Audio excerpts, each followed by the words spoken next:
लड़ना भी खुद है, संभलना भी खुद है, देखे हैं जो ख्वाब पूरा भी करना खुद है। So hello everyone, welcome to all of you in your channel Nandu भैया फिजिक्स वाले। आप सभी का स्वागत है आपके अपने चैनल नंदू भैया फिजिक्स वाले में। मैं आपका अपना नंदू भैया आज आपके लिए 12th क्लास का करंट इलेक्ट्रिसिटी जो कि मोस्ट स्कोरिंग चैप्टर है वो लेकर आया हूं।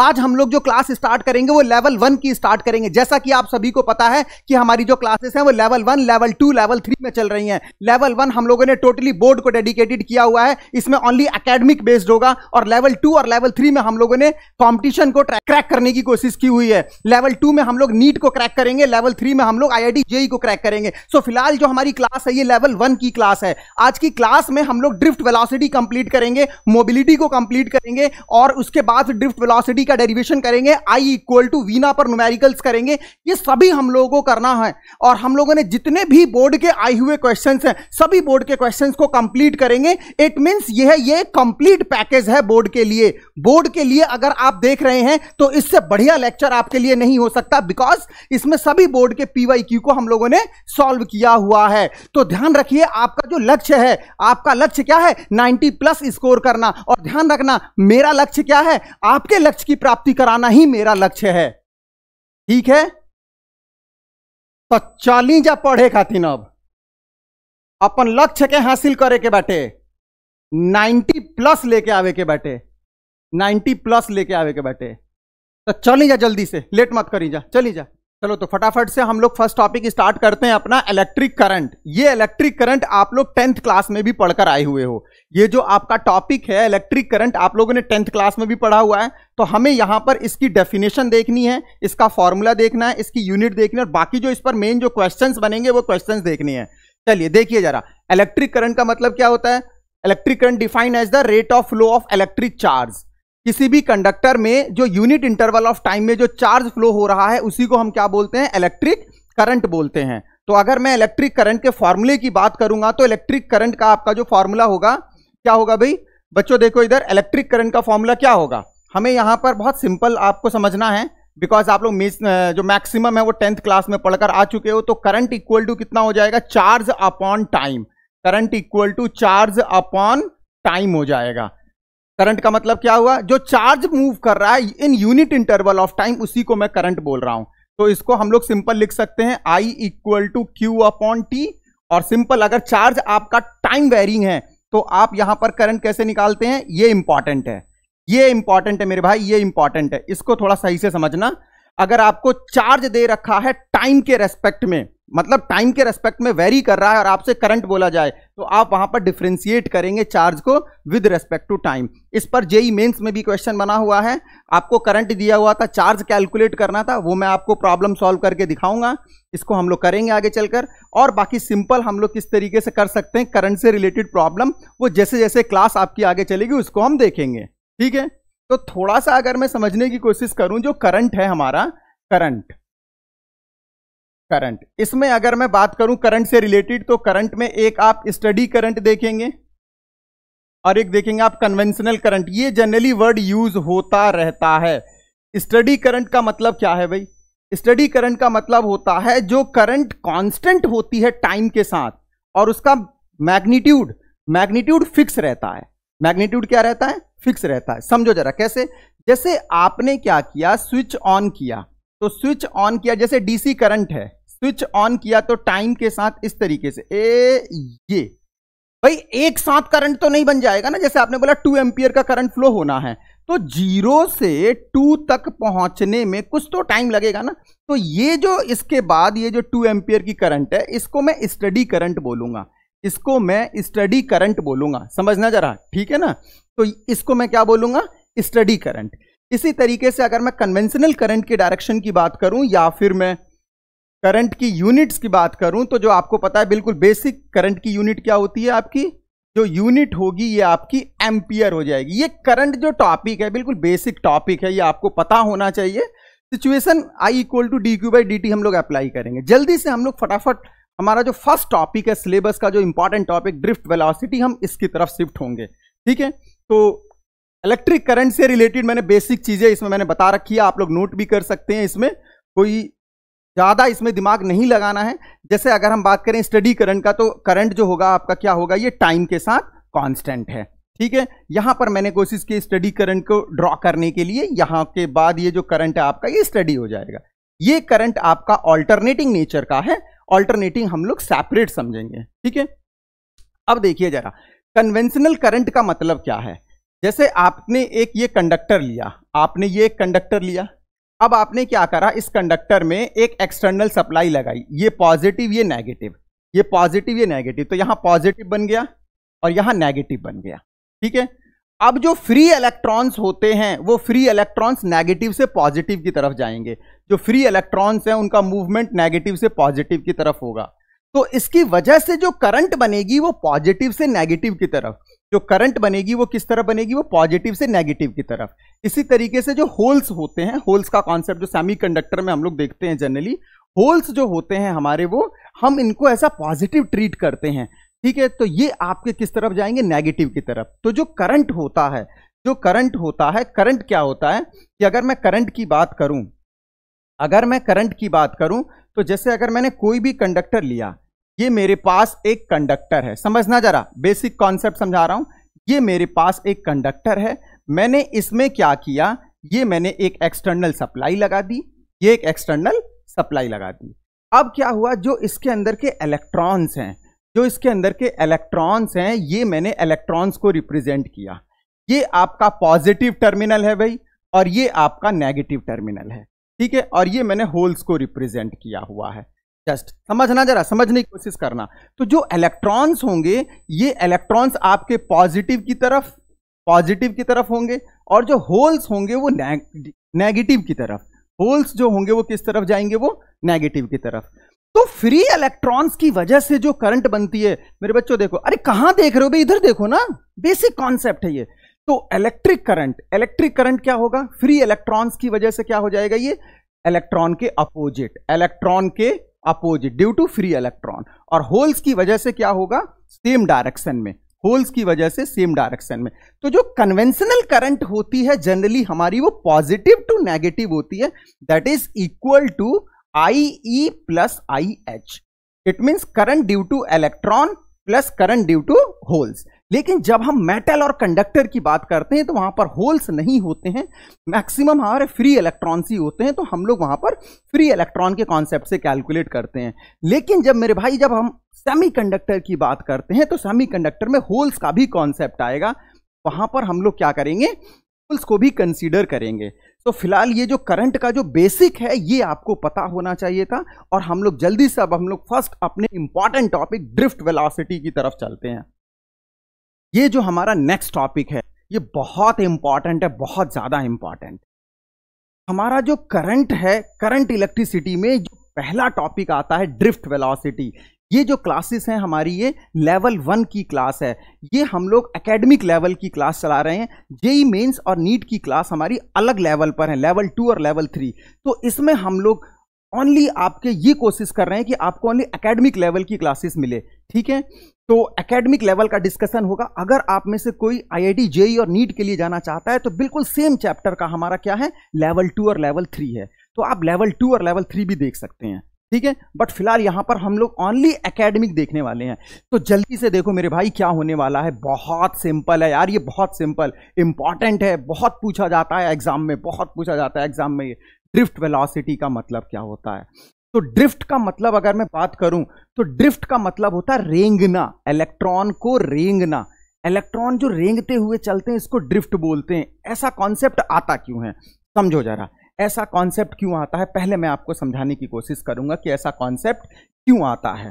कि ड्रिफ्ट का कॉन्सेप्ट एक बार आप लॉजिकली समझ लेना मेरे भाई, बिल्कुल कॉन्सेप्ट क्रिस्टल क्लियर होना चाहिए। जनरली मैंने क्या किया, मैंने एक कंडक्टर लिया, ये मेरे पास एक कंडक्टर है, ये मेरे पास एक कंडक्टर है, समझना सही से, ये मेरे पास एक कंडक्टर है। अब इसके अंदर बहुत सारे फ्री इलेक्ट्रॉन्स हैं। फ्री इलेक्ट्रॉन्स होंगे भैया अगर ये कंडक्टर है तो। क्यों, अरे कहां देख रहे हो भाई, इधर देखो यार, ये कंडक्टर्स हैं तो इसमें क्या होंगे, बहुत सारे फ्री इलेक्ट्रॉन्स होंगे। तो जब बहुत सारे फ्री इलेक्ट्रॉन्स होंगे, अभी हमने कोई एक्सटर्नल सप्लाई नहीं लगाई है, इनके पास जो एनर्जी है वो थर्मल एनर्जी है। कौन सी एनर्जी है मेरे भाई, thermal energy. Thermal energy, thermal energy है इनके पास। तो ये इनके अंदर जो एनर्जी आ रही है वो थर्मल एनर्जी आ रही है। उसी थर्मल एनर्जी से ये क्या कर रहे हैं, आपस में टकरा रहे हैं, आपस में टकरा रहे हैं इधर उधर। तो इनकी कोई डायरेक्शन तो है नहीं, तो डायरेक्शन तो कोई नहीं कि किस तरफ जाना है भाई, इधर गए, इधर से टकरा कर इधर आए, इधर से टकरा कर उधर गए। तो एक दूसरे से कॉलिजन हो रहा है, और एक दूसरे से कॉलिजन हो रहा है तो कोई इनको एक डायरेक्शन नहीं दे रहा है, कोई भी एक रास्ता दिखाने वाला नहीं है। तो इनका जो नेट जो एवरेज आता है ना, अगर मैं बोलूं सभी इलेक्ट्रॉनों की वेलोसिटी u1 u2 u3, तो इसका जो एवरेज निकल कर आएगा that average will be zero, that average will be zero. तो एवरेज थर्मल वेलोसिटी जो होती है वो कितनी होती है भाई, एवरेज थर्मल वेलोसिटी जीरो होती है। तो फिर क्या हुआ भाई, अब क्या होगा, अब हम क्या करेंगे, इस कंडक्टर के अक्रॉस, समझना जरा ध्यान से, अब कहानी स्टार्ट होती है। तो यहां पर क्या होगा कि अब ये जो कंडक्टर है, इस कंडक्टर में मैं क्या करूंगा कि इस कंडक्टर के अक्रॉस मैंने एक V वोल्ट का पोटेंशियल अप्लाई किया। समझना बहुत सही से, इस कंडक्टर के अक्रॉस मैंने एक V वोल्ट का पोटेंशियल जनरेट किया। ये मैंने L लेंथ का कंडक्टर लिया था, इसके अक्रॉस मैंने एक V वोल्ट का पोटेंशियल लगाया। क्या करेगा मेरे भाई, अब बताओ जरा, ये V वोल्ट का पोटेंशियल, ये V वोल्ट का पोटेंशियल जो है ये E इलेक्ट्रिक फील्ड जनरेट कर देगा, जिसकी वैल्यू V/L होगी। अब इस इलेक्ट्रिक फील्ड में इस कंडक्टर के अंदर के जितने भी फ्री इलेक्ट्रॉन्स है ना, ये सभी इस इलेक्ट्रिक फील्ड में आ जाएंगे, सभी के सभी इस इलेक्ट्रिक फील्ड में आ जाएंगे। कंडक्टर के अक्रॉस इलेक्ट्रिक फील्ड सेटअप हो गया। अब जब सभी इलेक्ट्रॉन इस इलेक्ट्रिक फील्ड में आ जाएंगे तो इलेक्ट्रॉनों पर लगेगा फोर्स Q × E के अकॉर्डिंग। आप सभी को पता है कि अगर कोई भी चार्ज हमारा E इलेक्ट्रिक फील्ड में आ जाता है तो उस पर कितना फोर्स लगता है मेरे भाई, Q × E फोर्स लगता है। अरे कहां चले गए भाई, इधर देखो ना यार, इधर देखो आप, तो कितना फोर्स लगेगा, F = Q × E। और इस फोर्स का इंपैक्ट क्या होगा, फोर्स का इंपैक्ट क्या होता है, जब भी आप फोर्स अप्लाई करते हैं तो एक्सेलरेशन होता है मेरे भाई, एक्सेलरेशन। तो यहां पर क्या आ जाएगा, एक्सेलरेशन A = F/m। इसका मतलब एक्सेलरेशन का मतलब क्या होता है, एक्सेलरेशन का मतलब इंक्रीज इन वेलोसिटी। तो अब जो फ्री इलेक्ट्रॉन्स हैं इन सभी की वेलोसिटी क्या होगी, एक्सेलरेट होती रहेगी। तो यहां पर क्या हो रहा था कि अगर हम समझने की कोशिश करें तो ये जो मेरे इलेक्ट्रॉन थे, ये इलेक्ट्रॉन अभी भी स्ट्राइक कर रहे हैं, आपस में कॉलिजन कर रहे हैं। लेकिन जो हमने इलेक्ट्रिक फील्ड लगाया है, इलेक्ट्रिक फील्ड पॉजिटिव से नेगेटिव की तरफ, इलेक्ट्रिक फील्ड आपका पॉजिटिव से नेगेटिव की तरफ, तो ये क्या करेगा, इलेक्ट्रॉनों को अब कंटिन्यू फोर्स लगाएगा, इलेक्ट्रॉनों को कंटिन्यू एक डायरेक्शन देगा। भाई कॉलिजन अभी भी होगा, नो डाउट, कॉलिजन जो पहले हो रहा था वो अभी भी होगा। लेकिन इस केस में क्या होगा, कॉलिजन में अगर इलेक्ट्रॉन की वेलोसिटी लूज भी हो रही है तो वो तो कंटिन्यू एक्सटर्नल सप्लाई से क्या हो रहा है, एक्सेलरेट हो रहा है। एक्सटर्नल सप्लाई ने क्या किया, पर्टिकुलर डायरेक्शन दिया। भाई जैसे हुआ ये, आप समझो हमारा इलेक्ट्रिक फील्ड इस तरफ है, एक इलेक्ट्रॉन था, ये यहां गया, अब यहां गया तो यहां टकरा के इधर आया, लेकिन जो हमारा इलेक्ट्रिक फील्ड है वो क्या कर रहा है, इसको वो इधर भेजने की कोशिश कर रहा है कि आपकी जो डायरेक्शन है, आपकी डायरेक्शन किस तरफ होनी चाहिए, इलेक्ट्रिक फील्ड के अपोजिट। मतलब जो इलेक्ट्रॉन है आपको वो नेगेटिव से पॉजिटिव की तरफ जाना चाहिए। तो उसको एक डायरेक्शन दे रहा है कंटिन्यू इलेक्ट्रॉन को कि आपको ड्रिफ्ट होना है नेगेटिव से पॉजिटिव की तरफ। तो इस हिसाब से अब इलेक्ट्रॉन के पास डायरेक्शन आ चुकी है। तो इस केस में जो सभी इलेक्ट्रॉन्स हैं, इलेक्ट्रॉन्स की जो एवरेज वेलोसिटी होगी, that average velocity is called drift velocity. समझना मेरे भाई बहुत सही से, क्या हुआ यहां पर, क्या हुआ यहां पर, हुआ ये कि पहले जो इलेक्ट्रॉन्स थे जिनके पास एवरेज थर्मल वेलोसिटी 0 थी, जब हमने इलेक्ट्रिक फील्ड लगाया तो इलेक्ट्रिक फील्ड लगाने से सभी इलेक्ट्रॉन्स को एक डायरेक्शन मिल गई नेगेटिव से पॉजिटिव की तरफ, it means opposite to the electric field. अब क्या हुआ कि इलेक्ट्रॉन कंटिन्यू एक्सेलरेट हो रहा, कॉलिजन भी हो रहा है और एक्सेलरेट भी हो रहा है, दोनों काम हो रहे हैं। तो कॉलिजन में अगर वो अपनी वेलोसिटी को लूज कर रहा है तो एक्सेलरेट भी हो जा रहा है और उसको कंटिन्यू एक डायरेक्शन भी दी जा रही है। तो इस केस में जो वो एवरेज वेलोसिटी एक्वायर करेगा, that average velocity is called drift velocity. ठीक है मेरे भाई, क्या बोलेंगे इसको, ड्रिफ्ट वेलोसिटी। मेरे प्यारे बच्चों समझने की कोशिश करो, समझने की। कौन सी वेलोसिटी होगी हमारी? ये ड्रिफ्ट वेलोसिटी। मैं फिर रिकॉल करा रहा हूं, IIT JEE और नीट के लिए लेवल 2 और लेवल 3 ये हमारा एकेडमिक लेवल है, जिसमें हम लोग टोटली फोकस कर रहे हैं बोर्ड एग्जाम पर। टोटली फोकस कर रहे हैं हम लोग बोर्ड एग्जाम पर। जो डिस्कशन का लेवल होगा वो लिमिटेड होगा। लेवल 2 और लेवल 3 में डिस्कशन का लेवल कोई लिमिटेड नहीं है, ठीक है।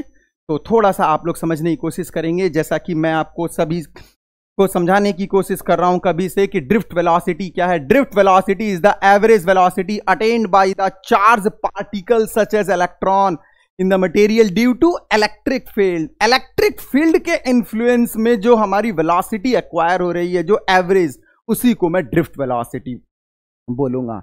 तो जो मैंने एक्सप्लेनेशन दी आपको, उस एक्सप्लेनेशन में अभी मैंने आपको बताया था कि एवरेज थर्मल वेलोसिटी हमारी 0 होती है। एवरेज थर्मल वेलोसिटी क्यों होती है भाई एवरेज थर्मल वेलोसिटी? उसका मैंने एक्सप्लेनेशन आपको दिया हुआ है, आप नोट्स में नोट करते रहेंगे। ये एकेडमिक क्लासेस हैं, तो इसमें आप लोग नोट्स का रोल बहुत इंपॉर्टेंट होता है। तो सभी बच्चे, मेरे प्यारे बच्चे, सभी आप लोग नोट्स को क्रिएट करते रहेंगे, ठीक है ना। तो इसका मैंने रीजन भी यहां बता रखा है, एक्सप्लेन भी किया था। तो आपको फाइनली समझ में आ जाना चाहिए कि ड्रिफ्ट वेलोसिटी क्या है। Drift velocity is average velocity acquired by the free electrons under the influence of electric field। under the influence of electric field मेरे भाई, जो एवरेज वेलोसिटी आ रही है वो under the influence of electric field आ रही है, ठीक है। तो ये तो डेफिनेशन रहा। अब जो इंपॉर्टेंट जो डेरिवेशन आती है एग्जाम में, derive the expression for drift velocity, उसको हम लोग देखने वाले हैं। तो चलिए जरा थोड़ा सा हम लोग देखते हैं एक्सप्रेशन फॉर ड्रिफ्ट वेलोसिटी कैसे करेंगे भाई। लॉजिक को समझिए, लॉजिक को समझिए मेरे भाई। हो क्या रहा था, हमारे पास जो कंडक्टर था, कंडक्टर में हमने क्या किया, कंडक्टर में हमने यहां पर V वोल्ट की सप्लाई लगाई। कंडक्टर में हमने यहां पर V वोल्ट की सप्लाई लगाई। कंडक्टर में क्या किया हमने, V वोल्ट की सप्लाई लगाई। V वोल्ट की सप्लाई से E इलेक्ट्रिक फील्ड डेवलप हुआ। लॉजिक को समझना, ई इलेक्ट्रिक फील्ड डेवलप हुआ, सभी इलेक्ट्रॉन पर फोर्स लगा, सभी इलेक्ट्रॉन पर फोर्स लगा, तो ये फोर्स एक्सेलरेट कर रहा है। क्या कर रहा है? अरे कहां ध्यान है भाई, इधर देखो, एक्सेलरेट इधर हो रहा है इलेक्ट्रॉन। आप लोग कहां देख रहे हो? मोबाइल में देखिए, लैपटॉप में देखिए, टैब में देखिए, इधर देखिए यार, इलेक्ट्रॉन इधर एक्सेलरेट हो रहा है। इलेक्ट्रॉन के अंदर जो एक्सेलरेशन आएगा वो कितना हो जाएगा, A इक्वल टू F/m। तो इसी एक्सेलरेशन की वजह से, ये मैं आपको लॉजिक बता रहा हूं कि रोड मैप किस तरीके से काम करेगा। तो इसी एक्सेलरेशन की वजह से जो वेलोसिटी एक्वायर होगी, उसमें मैं ये वाला कॉन्सेप्ट अप्लाई करने वाला हूं, ये वाला कॉन्सेप्ट अप्लाई करने वाला हूं, और फिर आसानी से मैं ड्रिफ्ट वेलोसिटी कैलकुलेट करने। देखो चलो करते हैं इसको, हम लोग करते हैं भाई, चलिए करते हैं। कैसे आएगा ये, करते हैं, अप्लाई करते हैं। देखिए फिलहाल मैंने यहां एक डायग्राम रिप्रेजेंट किया हुआ है। ये मेरे पास एक कंडक्टर है, इस कंडक्टर के अक्रॉस मैंने एक इलेक्ट्रिक फील्ड अप्लाई किया, एक इलेक्ट्रिक फील्ड अप्लाई किया, जिसमें मैंने पॉजिटिव टर्मिनल इसको लिया हुआ है और नेगेटिव टर्मिनल इसको लिया हुआ है। एल लेंथ का मेरा कंडक्टर है, तो जब एल लेंथ का मेरा कंडक्टर है, तो इस केस में जो ई इलेक्ट्रिक फील्ड डेवलप हुआ, इसकी वैल्यू क्या हुई भाई, ई इलेक्ट्रिक फील्ड कितना आया, E इक्वल टू V/L, ठीक है। अब due to this electric field, due to this electric field, due to this electric field, इस इलेक्ट्रिक फील्ड की वजह से क्या हुआ मेरे भाई, क्या हुआ, देखो इधर, due to this electric field क्या होगा, जल्दी बताओ मेरे भाई क्या होगा, सभी इलेक्ट्रॉनों पर फोर्स लगेगा F equal to -E capital E। अरे भाई -E capital E, F equal to Q into E तो सॉल्व किया मैंने यहां पर, लेकिन इलेक्ट्रॉन का चार्ज क्या होता है, माइनस होता है। यहां पर जो इलेक्ट्रॉन है, इलेक्ट्रॉन क्या होगा, इलेक्ट्रिक फील्ड के अपोजिट फोर्स एक्सपीरियंस करेगा। भाई इलेक्ट्रिक फील्ड की डायरेक्शन क्या होती है, पॉजिटिव से नेगेटिव, और इलेक्ट्रॉन किधर जाएगा, नेगेटिव से पॉजिटिव की तरफ जाएगा, ठीक है मेरे भाई। इलेक्ट्रॉन नेगेटिव से पॉजिटिव की तरफ जाएगा ना, तो उस केस में क्या हो जाएगा, F equal to -E capital E हो जाएगा, ठीक है। इसको हमने इक्वेशन नंबर 1 बोल दिया भाई जल्दी से। अब क्या होगा, इस फोर्स की वजह से जो एक्सेलरेशन आया, that acceleration is force upon mass. 11th class में भी पढ़ा था, 9th क्लास में भी पढ़ा था, कोई नई चीज नहीं है ये। तो कितना हो जाएगा, -E capital E upon m। इतना एक्सेलरेशन इलेक्ट्रॉन को मिलेगा। अब जो इलेक्ट्रॉन है उसके अंदर पहले से भी एवरेज थर्मल वेलोसिटी थी जो कि 0 आ रही थी, बट सभी इलेक्ट्रॉनों की U1, U2, U3 अलग अलग वेलोसिटी थी ना भाई। तो जब अलग अलग वेलोसिटी थी हमने ये एक्सेलरेशन अप्लाई कर दिया। ये जो आपकी बैटरी है ये इतना एक्सेलरेशन प्रोड्यूस कर रही है एक इलेक्ट्रॉन के अंदर, ठीक है, opposite to the electric field. तो अब क्या होगा, देखो भाई अब क्या होगा, इस एक्सेलरेशन की वजह से क्या होगा, जो फर्स्ट इलेक्ट्रॉन होगा इसकी वेलोसिटी क्या होगी भाई, U1 प्लस A इंटू τ1। अरे यार नया कॉन्सेप्ट आ गया, ताऊ जी आ गए यहां पर। तो टॉ जो है ये क्या है भाई, रिलैक्सेशन टाइम। रिलैक्सेशन टाइम क्या होता है भाई, आप समझिए जरा, जैसे एक इलेक्ट्रॉन है, एक इलेक्ट्रॉन ये जब दूसरे इलेक्ट्रॉन से टकराएगा जाकर, तो फिर उसके बाद जब तीसरे इलेक्ट्रॉन से टकराएगा, तो यार दो सक्सेसिव कॉलिजन, दो लगातार जो टक्कर हो रही है इसके बीच में तो थोड़ी देर के लिए क्या कर रहा है, ये रिलैक्स फील कर रहा है ना। जैसे कोई कंटिन्यू बोले जा रहा है, बोले अरे थोड़ी सांस तो ले ले भाई, वो जो सांस ले ले इसका मतलब क्या है, रिलैक्सेशन टाइम, ठीक है। तो दो कॉलिजन के बीच का जो टाइम है ना उसी को मैं रिलैक्सेशन टाइम बोल रहा हूं। और इलेक्ट्रॉन एक्सेलरेट कब हो रहा है, जैसे एक कॉलिजन यहां हुआ, दूसरा कॉलिजन, इसके बीच में ही तो एक्सेलरेट हो रहा है ना, किसकी वजह से, इलेक्ट्रिक फील्ड की वजह से। तो फर्स्ट इलेक्ट्रॉन कितना हो जाएगा, U1 प्लस A τ1। सेकेंड के लिए कितना हो जाएगा भाई मेरे प्यारे बच्चों, U2 प्लस A इंटू τ2, ठीक है, समझने की कोशिश करिए। V3 कितना हो जाएगा, U3 प्लस A इंटू τ3। बहुत सिंपल है भाई, बहुत सिंपल। इसी तरीके से अगर मैं बात करूं, इसी तरीके से अगर मैं बात करूं सभी के लिए, समझिए जरा, V4 कितना हो जाएगा, V4 कितना होगा मेरे बच्चों, V4 कितना होगा, V4 हो जाएगा आपका U4 प्लस A इंटू τ4, क्योंकि सभी पर एक्सेलरेशन तो सेम है ना। इसी तरीके से अगर मैं nth के लिए भी निकालूं, इसी तरीके से अगर मैं nth के लिए भी निकालूं तो कितना हो जाएगा भाई मेरे बच्चों, कितना हो जाएगा, UN plus A into τn। अरे भाई सभी इलेक्ट्रॉनों की वेलोसिटी आ गई, अब एवरेज निकाल देंगे यार।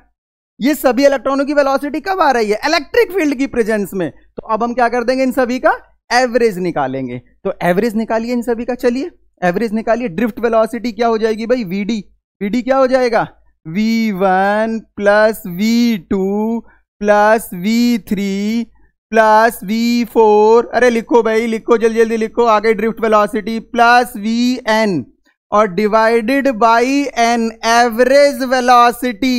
एवरेज वेलोसिटी कब, जब आपने इलेक्ट्रिक फील्ड लगाया। अब हम क्या करेंगे, V1 V2 V3 सबकी वैल्यू डाल देंगे। चलिए वैल्यू को डाल देते हैं, आंसर आ जाएगा।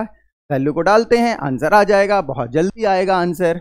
समझिए समझिए चीजों को समझिए जरा। अब हो जाएगा ये VD इक्वल टू V1 कितना हो गया, U1 प्लस A इंटू τ1, ठीक है, और ये कितना हो जाएगा, U2 प्लस A इंटू τ2। इसी तरीके से U3 प्लस A इंटू τ3। अरे भाई बहुत सिंपल है, सभी की वैल्यू डाल रहे हैं ना हम लोग, plus UN plus A into τn। कितना सिंपल है यार, डिवाइडेड बाई N।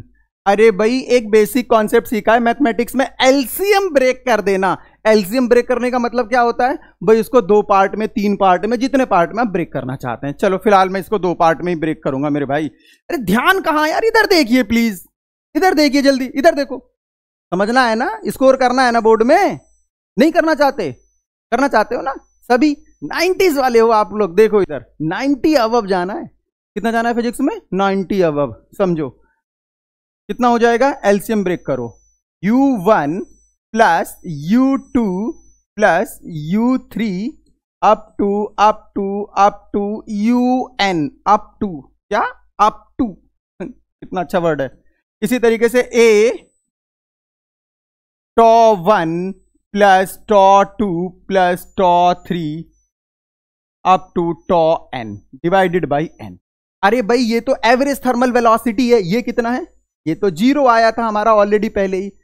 अब मैं इसको प्लस इस वाली टर्म को मैं क्या लिख दूंगा, ये जो टर्म है मेरी, इस टर्म को मैं लिख दूंगा A इंटू τ। अरे भाई एक बात बताओ, पहले इलेक्ट्रॉन का रिलैक्सेशन टाइम τ1, फिर τ2 आ रहा है, फिर τ3 आ रहा है, फिर τ4 आ रहा है। अलग अलग लिखेंगे क्या यार, कितने सारे इलेक्ट्रॉन्स हैं। तो हम क्या करते हैं, एक एवरेज रिलैक्सेशन टाइम निकाल लेते हैं।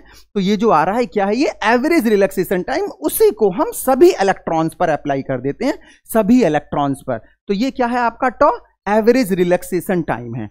तो फाइनली जो ड्रिफ्ट वेलोसिटी आई आपकी वो कितनी आ गई भाई, कितनी आई, a into tau, a into tau. चलिए इसकी वैल्यू डालिए, इसकी वैल्यू डालिए a की, कितना आ जाएगा, जब आप a की वैल्यू डालेंगे तो vd इक्वल टू आ जाएगा minus e capital E upon m into tau. भाई यही फॉर्मूला होता है ड्रिफ्ट वेलोसिटी का, यही फॉर्मूला होता है ड्रिफ्ट वेलोसिटी का। vd का एक्सप्रेशन कितना आ गया, minus e capital E upon m into tau आ गया।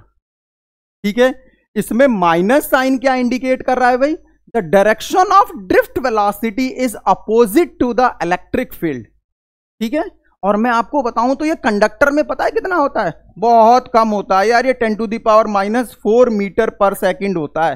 तो ये तो क्वेश्चन भी बनता है कि यार इतनी कम है वेलोसिटी, फिर भी हम जैसे ही स्विच को ऑन करते हैं बल्ब तुरंत ग्लो कर जाता है। कैसे, बल्ब जो है वो तुरंत ग्लो कर जाता है, तुरंत, जैसे देखा ना स्विच ऑन किया बल्ब ग्लो कर गया, अरे भाई लाइट आ गई। ठीक है, तो उसको हम लोग देखेंगे किस हिसाब से ये आ रहा है। ठीक है, तो ऐसा क्यों होता है वो मैं डिस्कस करूंगा आपसे। फिलहाल जो हमारा टारगेट है ड्रिफ्ट वेलोसिटी का एक्सप्रेशन, एकेडमिक लेवल की क्लास है, डेरिवेशन आती है, तो यार हमें पता होना चाहिए ना कि किस तरीके से ड्राइव करेंगे। चलो एक बार मैं और थोड़ा सा रिकॉल करा दे रहा हूं, फिर से मैं आपको एक बार रिवाइज करा दे रहा हूं। मुझे पता है आप लोगों को समझ में आ गई हैं चीजें, लेकिन फिर भी हम लोग क्या करते हैं, एक बार रिकॉल कर लेते हैं। हमने कैसे देखा था स्टार्टिंग से भाई, क्या हुआ था स्टार्टिंग से, देखिए एक बार क्या हुआ था, क्या किया था हमने इसमें, हमने एक कंडक्टर लिया था, इसमें V वोल्ट की सप्लाई लगाई थी, V वोल्ट की सप्लाई लगाई, तो इससे क्या हुआ, इसके अंदर इलेक्ट्रिक फील्ड डेवलप हुआ। इलेक्ट्रिक फील्ड की वैल्यू क्या हुई आपकी, E इक्वल टू V/L। इस इलेक्ट्रिक फील्ड की वजह से क्या लगा, फोर्स। अरे भाई पता है, समझ में आ गया, लेकिन एक बार और देख लो,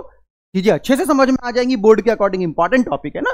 तो F equal to minus E into capital E, इसकी वजह से एक्सेलरेशन प्रोड्यूस हुआ, और एक्सेलरेशन की वजह से सभी इलेक्ट्रॉनों की velocity V1 equal to U plus A टॉ।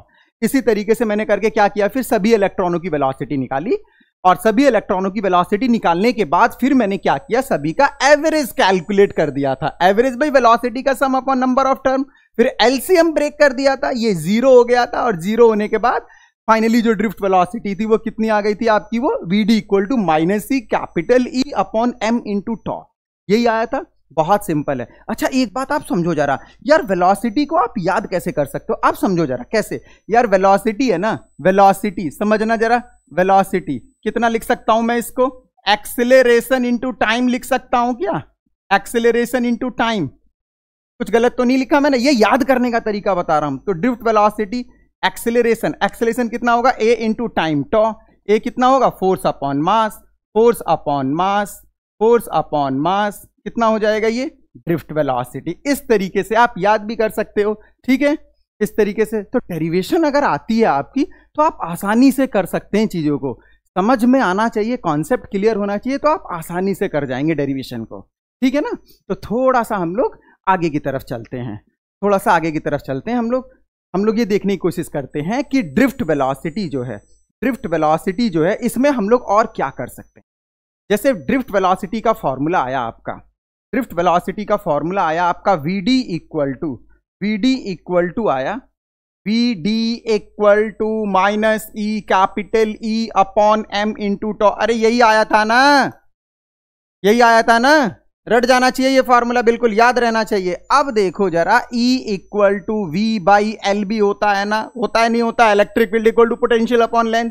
तो एक और फॉर्मूला बन जाएगा ड्रिफ्ट वेलोसिटी का, एक और फॉर्मूला बन जाएगा, ये हो जाएगा आपका EV अपॉन ML इंटू टॉ। ड्रिफ्ट वेलोसिटी के दो फॉर्मूले मैंने आपके सामने रख दिए, यहां से माइनस साइन इसलिए हटा दिया है कि ओनली अब हम लोग मैग्नीट्यूड की तरफ जा रहे हैं। अरे देखो भाई, कॉन्सेप्ट बनेगा, यहां से क्वेश्चंस बनेंगे, बहुत सारे सवाल जवाब होंगे कि कैसे ड्रिफ्ट वेलोसिटी पोटेंशियल पर चेंज करती है, कैसे ड्रिफ्ट वेलोसिटी लेंथ पर डिपेंड करती है, कैसे रिलैक्सेशन, अरे बहुत सारे क्वेश्चंस बनते हैं मेरे भाई। तो आप इस चीजों को समझने की कोशिश करो। चलो देखो, तो फाइनली हमने क्या किया, एक हमारे पास फॉर्मूला ये आ गया, एक फॉर्मूला हमारे पास ये आ गया। इन दोनों को यूज करके अब हम देखेंगे ड्रिफ्ट वेलोसिटी कौन कौन से फैक्टर पर डिपेंड करेगा। ठीक है, थोड़ा सा हम लोग जो है अब नेक्स्ट टॉपिक की तरफ अगर हम चलें, नेक्स्ट टॉपिक की तरफ, तो क्या है भाई मेरे भाई, क्या है फैक्टर, कौन कौन से फैक्टर पर ड्रिफ्ट वेलोसिटी डिपेंड करती है। एमसीक्यू, एमसीक्यू आएगा भाई, एमसीक्यू। एमसीक्यू में क्वेश्चन इस तरीके से ही आते हैं। एमसीक्यू 90s वाले बच्चों का सबसे बड़ा चैलेंज होता है एमसीक्यू। 90s वाले बच्चों का सबसे बड़ा चैलेंज क्या होता है, एमसीक्यू होता है मेरे भाई, एमसीक्यू। चलिए आइए देखिए जरा किस तरीके से हम करते हैं। तो जैसे मैंने ये जो फॉर्मूला पढ़ाया था, समझो जरा, आप इस फॉर्मूले को देखो जरा, आप इस फॉर्मूले को समझने की कोशिश करना। ड्रिफ्ट वेलोसिटी में बहुत धीरे धीरे बताऊंगा, बहुत धीरे धीरे, क्योंकि सारा खेल कॉन्सेप्ट का है। VD equal to E, capital E upon M into tau, minus नहीं लगाऊंगा, ओनली मैं मैग्नीट्यूड पर बात कर रहा हूं। इसी को, एक तो ये फॉर्मूला था और एक फॉर्मूला मैंने आपको बताया था VD इक्वल टू क्या बताया था मेरे भाई, EV upon M into L। बहुत धीरे धीरे बता रहा हूं, चीजें समझ में आनी चाहिए। ये दो फॉर्मूले मैंने ड्रिफ्ट वेलोसिटी के लिखे थे। तो इन दोनों फॉर्मूले से क्या क्लियर हो रहा है, एक तो नंबर 1, VD जो है आपका, VD डायरेक्टली प्रोपोर्शनल है इलेक्ट्रिक फील्ड के। नंबर टू VD जो है आपका डायरेक्टली प्रोपोर्शनल है रिलैक्सेशन टाइम टॉ के। और नंबर 3, अरे समझो भाई, इधर देखो, बहुत धीरे धीरे बताया जा रहा है, यही तो आता है यार पेपर में, कॉन्सेप्चुअल क्वेश्चन, एक एक नंबर के MCQ जो आते हैं। और इस तरीके से VD is directly proportional to potential.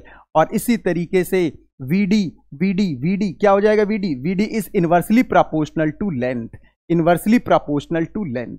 ठीक है, ये तब अप्लाई कर रहे हैं जब हम लोगों ने पोटेंशियल लगा रखा है। करंट के केस में हम लोग अलग से देखेंगे, करंट के केस में किस तरीके से ड्रिफ्ट वेलोसिटी डिपेंड करेगी। ठीक है, और अभी मैं यहां पर एक कॉन्सेप्ट और इंट्रोड्यूस कर रहा हूं, टेम्परेचर। देखो, जब आप टेम्परेचर इंक्रीज करोगे, तो टेम्परेचर के इंक्रीज करने से क्या होगा, आपने टेम्परेचर इंक्रीज किया भाई, तो टेम्परेचर इंक्रीज होगा तो इलेक्ट्रॉन के अंदर एनर्जी आ जाएगी, अब वो बहुत जल्दी जल्दी टकराएंगे। तो यार आप वो जो कह रहे हो ना, सांस ले ले यार, सांस ले ले, मतलब टकराने के बीच का जो टाइम है ना, वो कम हो गया, बहुत जल्दी जल्दी टकराने लगा, क्योंकि उसके अंदर एनर्जी आ गई भाई। अरे मेरे भाई बहुत सिंपल है यार, तो जब आपके अंदर एनर्जी आ जाएगी तो आप जल्दी जल्दी टकराएंगे ना कहीं से, तो जल्दी जल्दी टकराएंगे, तो उसका मतलब क्या हुआ, रिलैक्स ही नहीं कर रहे हैं आप।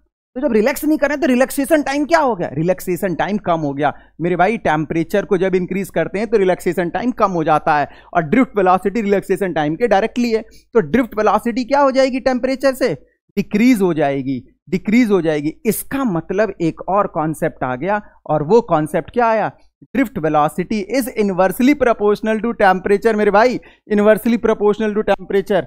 अरे भाई क्या हो जाएगा, टेम्परेचर इंक्रीज करोगे, रिलैक्सेशन टाइम क्या होगा, डिक्रीज, ड्रिफ्ट वेलोसिटी डिक्रीज हो जाएगी। तो ये सभी फैक्टर्स आपको पता होने चाहिए, यही मैंने आपको बताया हुआ है। तो इसमें मैंने आपको क्या बता रखा है भाई, drift velocity is directly proportional to electric field, drift velocity is directly proportional to applied potential difference, drift velocity is inversely proportional to length, drift velocity is inversely proportional to temperature, and drift velocity is directly proportional to relaxation time। कितना simple है भाई, कितना simple है, ठीक है ना, बिल्कुल simple है ये। तो ये सारी चीजें आपको पता होनी चाहिए, हमने यही वाला फॉर्मूला इसमें यूज किया है, इस फॉर्मूले को यूज करके सारी बातें आपको बताई गई हैं। इस पर जो क्वेश्चंस बनेंगे जब हम MCQ करेंगे और जब क्वेश्चन अप्लाई करेंगे तो और ज्यादा क्लियरिटी आएगी। इसमें कंफ्यूजन जो आता है बच्चों को करंट वाले केस में, यहां पर आपने देखा होगा एरिया पर डिपेंड नहीं कर रहा था ड्रिफ्ट वेलोसिटी, लेकिन जब करंट का कॉन्सेप्ट लेकर आएंगे तो वहां पर हम एरिया पर भी डिपेंड करा देंगे। लेकिन फिलहाल अगर आपने V वोल्ट का पोटेंशियल लगाया है तो एरिया पर डिपेंड नहीं कर रहा है। इसको हम लोग करंट डेंसिटी जब पढ़ेंगे तो और सही से डिटेल में देखेंगे, ठीक है। कोई भी कंफ्यूजन नहीं होना चाहिए, अगर कोई कंफ्यूजन है आप लोग आसानी से पूछ सकते हो, और आपको कंटिन्यू पता होनी चाहिए ये जो हमारी क्लासेस हैं कौन से लेवल की है, ये बोर्ड लेवल की, एकेडमिक लेवल की है मेरे भाई, एकेडमिक लेवल की। तो जब एकेडमिक लेवल की है ये क्लासेस, तो उस केस में क्या कर रहे हैं हम लोग, ओनली एकेडमिक फोकस कर रहे हैं। बाकी अगर IIT JEE नीट के लिए जाना है तो आपको लेवल 2 और लेवल 3 देखना है, ठीक है, उसमें लेवल ही अलग है भाई, लेवल ही अलग है। अरे भाई डॉक्टर बनेंगे ना आप लोग, IIT जेई का सपना है आपके पास, तो उस चीज़ों के लिए थोड़ा सा तो चेंज करना पड़ेगा मेरे भाई, थोड़ा सा चेंज करना पड़ेगा। बट फिलहाल मेरे मैक्सिमम बच्चे जो ओनली बोर्ड को फोकस कर रहे हैं वो देखें जरा अभी, जो मैक्सिमम बच्चे जो बोर्ड को फोकस कर रहे हैं। ठीक है, चलिए थोड़ा सा हम लोग आगे की तरफ चलते हैं। तो भाई एक मोबिलिटी का टर्म आएगा। मोबिलिटी क्या होगा भाई? अगर मैं मोबिलिटी की बात करता हूं तो टेंडेंसी टू मूव, अरे आप लोग टर्न करोगे, tendency to move.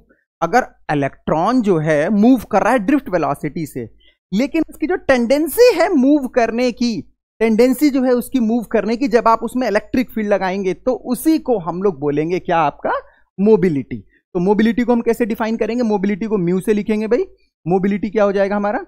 Mobility drift velocity per unit electric field, drift velocity per unit electric field. और drift velocity per unit electric field में भाई वीडी का फॉर्मूला रख देते हैं, कितना होता है? E capital E m into tau. E से ई कट गया, कितना आया भाई? Mu equal to E tau upon m, e tau upon m आ गया भाई मेरे बच्चों, ई टाउ अपॉन एम आ गया मोबिलिटी। ये मोबिलिटी का जो कॉन्सेप्ट है, इलेक्ट्रॉन और होल, जब सेमीकंडक्टर जब आता है ना, तो वहां पर जो होल्स होते हैं, होल्स की मोबिलिटी कम होती है as compare to free electrons. तो वहां पर हम लोग देखते हैं थोड़ा सा, बाकी कंडक्टर के केस में आपका mobility simple mu equal to E tau upon M होगा, ई टाउ अपॉन एम। ठीक है, सिंपल सा था, ये आपको पता होना चाहिए था। चलिए रिलैक्सेशन टाइम। रिलैक्सेशन टाइम क्या होता है भाई? अभी हम लोगों ने देखा था, ये छोटी छोटी डेफिनेशंस एग्जाम में आ जाती हैं, तो ये आपको पता होना चाहिए। रिलैक्सेशन टाइम कैसे डिफाइन करोगे यार? रिलैक्स करने का टाइम, आप कंटिन्यू क्लास देख रहे हो, मैंने बोला चलो 2 मिनट का रिलैक्सेशन ले लो भाई, चलो 2 मिनट का रिलैक्सेशन ले लो, फिर से क्लास करेंगे, लेकिन फिर आपने पढ़ा, फिर मैंने बोला चलो भाई एक काम करो, फिर 2 मिनट का रिलैक्सेशन ले लो, फिर से पढ़ेंगे। अरे भाई time between 2 successive class, time gap between 2 successive class is called relaxation time. तो यहां पर क्या हो रहा है? इलेक्ट्रॉन भाई कोलाइड कर रहा है, एक इलेक्ट्रॉन जब दूसरे इलेक्ट्रॉन से कोलाइड कर रहा है, तो फिर यहां कोलाइड कर रहा है, फिर यहां कोलाइड कर रहा है।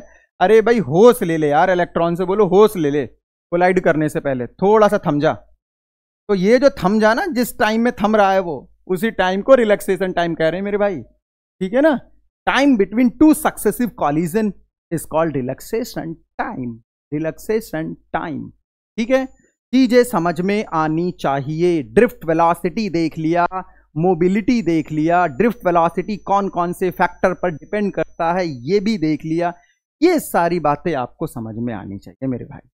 ठीक है ना, कोई कंफ्यूजन नहीं होना। तो आपका ये हो जाएगा। चलिए थोड़ा सा आगे चलते हैं अब हम लोग जो है नेक्स्ट टॉपिक की तरफ। ओहो, वीना से मिलना है अब हमें, वीना से मिलना है भाई। किससे मिलना है आज हमें? अब वीना से। अब मैं आपको वीना से मिलाने वाला हूं। वीना से भी मिला सकता हूं, एनीबॉडी से भी मिला सकता हूं। क्या मतलब है समझो। Relation between current and drift velocity बहुत इंपॉर्टेंट रिलेशन है, इस पर क्वेश्चंस बनते हैं बहुत ज्यादा। ये इक्वेशन यूज होगी मेरे भाई, एग्जाम में बहुत ज्यादा यूज होती है। जब हम लोग प्रॉब्लम सॉल्व करते हैं तो इसका सहारा लेना पड़ता है, इसका साथ चाहिए हमें एग्जाम में। जब हम न्यूमेरिकल्स को सॉल्व करेंगे, कॉन्सेप्चुअल क्वेश्चन को सॉल्व करेंगे, डेरिवेशन को सॉल्व करेंगे, तो भाई इसका सहारा लेना पड़ेगा हमें। किसका? Relation between current and drift velocity. चलो देखते हैं, सीधे हम रिलेशन पर आते हैं, किस तरीके से रिलेशन को ड्राइव करें। हमने क्या किया? हमने एक एल लेंथ का कंडक्टर लिया, ये हमारा एल लेंथ, इसका cross section area A, cross section समझते हो ना, मोटाई जो है वो क्या है आपका? इसका ए, क्रॉस सेक्शन एरिया इसका ए है। ठीक है, एल इसकी लेंथ है भाई। मैंने इस पर क्या किया? V वोल्ट की बैटरी लगाई, तो ये आपका पॉजिटिव टर्मिनल हो गया और ये आपका नेगेटिव टर्मिनल। तो इलेक्ट्रॉन क्या करेंगे? ड्रिफ्ट करेंगे। कहां से कहां के लिए ड्रिफ्ट करेंगे भाई? इलेक्ट्रॉन नेगेटिव से पॉजिटिव के लिए ड्रिफ्ट करेंगे। ठीक है, तो जब इलेक्ट्रॉन नेगेटिव से पॉजिटिव के लिए ड्रिफ्ट करेंगे तो उस केस में क्या होगा? इलेक्ट्रॉन के अंदर मूवमेंट हो गया। अब हम यहां से इजीली करंट कैलकुलेट कर सकते हैं मेरे भाई, इजीली करंट कैलकुलेट कर सकते हैं। चलिए देखिए जरा, मैंने बोला L क्या है हमारा? L क्या है? ये थोड़ा सा डेरिवेशन के टर्म में करके दिखा रहा हूं मैं आपको। L जो है आपका length of conductor, length of conductor, length of conductor, ठीक है। और ए क्या है भाई? Cross section area. ए आपका क्रॉस सेक्शन एरिया है मेरे बच्चों, क्रॉस सेक्शन एरिया, ठीक है। ए क्रॉस सेक्शन एरिया है। अब जब ए क्रॉस सेक्शन एरिया है तो उस केस में आप देखो, मैं अगर इसका वॉल्यूम निकालना चाहूं, वी क्या है? ए इंटू एल। ए इंटू एल क्या हो गया? वॉल्यूम। अरे भाई cross section area into length क्या होता है? वॉल्यूम। कैसे? आपने सिलेंडर देखा है ना, सिलेंडर का वॉल्यूम क्या पढ़ा है आपने? पाई आर स्क्वायर एच। अरे ये पाई आर स्क्वायर क्या होता है भाई? कहां देख रहे हो यार? इधर देखो ना, ये क्या है पाई आर स्क्वायर? जल्दी बताओ चलो। पाई आर स्क्वायर एरिया होता है और एच क्या होती है? सिलेंडर की लेंथ होती है। तो ये ए इंटू एल ही तो है ये। तो ए इंटू एल को क्या बोलूंगा मैं? वॉल्यूम बोलूंगा। तो अब देखिए जरा यहां पर, अब देखिए यहां पर, अगर मैंने यहां पर एक न्यू टर्म इंट्रोड्यूस की है, यहां पर ये न्यू टर्म है भाई, समझो electron density, electron density, electron density. इसका मतलब ये हुआ number of electron per unit volume. अरे अलग अलग मेटल में अलग अलग इलेक्ट्रॉन होते हैं ना, तो इसी के हिसाब से number of electron per unit volume का कॉन्सेप्ट लेकर आए हम। Electron density, number of electron per unit volume. अच्छा चलो बताओ, टोटल नंबर ऑफ इलेक्ट्रॉन कितने हो जाएंगे भाई? Total number of electron capital N, total number of electron कितने हो जाएंगे? अरे भाई volume into number of electron per unit volume. तो वॉल्यूम कितना है भाई इसका? ए एल, और यूनिट वॉल्यूम में कितने इलेक्ट्रॉन है? एन। अरे भाई क्या किया हमने? एन क्या है? एन क्या है? Electron density. इलेक्ट्रॉन डेंसिटी का क्या मतलब है? Number of electron in unit volume. अरे यूनिट वॉल्यूम में जो इलेक्ट्रॉन्स होंगे, और मेरे कंडक्टर का तो वॉल्यूम ए इंटू एल है, तो मेरे कंडक्टर में कितने इलेक्ट्रॉन होंगे? Volume into number of electron per unit volume, ठीक है। इतने इलेक्ट्रॉन आ गए भाई। अब जब इतने इलेक्ट्रॉन आ गए, तो इतने इलेक्ट्रॉन आ गए, तो थोड़ा सा देखो भाई, थोड़ा सा देखो, जरा समझने की कोशिश करो। जब नंबर ऑफ इलेक्ट्रॉन्स आपके आ गए इतने, तो चार्ज कितना होगा भाई? Charge number of electron into charge of one electron, ठीक है मेरे भाई, charge of one electron, n into e, ठीक है। अब देखिए जरा, अब देखिए जरा मेरे प्यारे बच्चों, देखो जरा सही से देखो, कितना हो जाएगा? ए एल एन, ये नंबर ऑफ इलेक्ट्रॉन है, into charge of one electron. ये आ गया मेरे कंडक्टर के अंदर टोटल चार्ज। मेरे कंडक्टर के अंदर टोटल चार्ज कितना आ गया?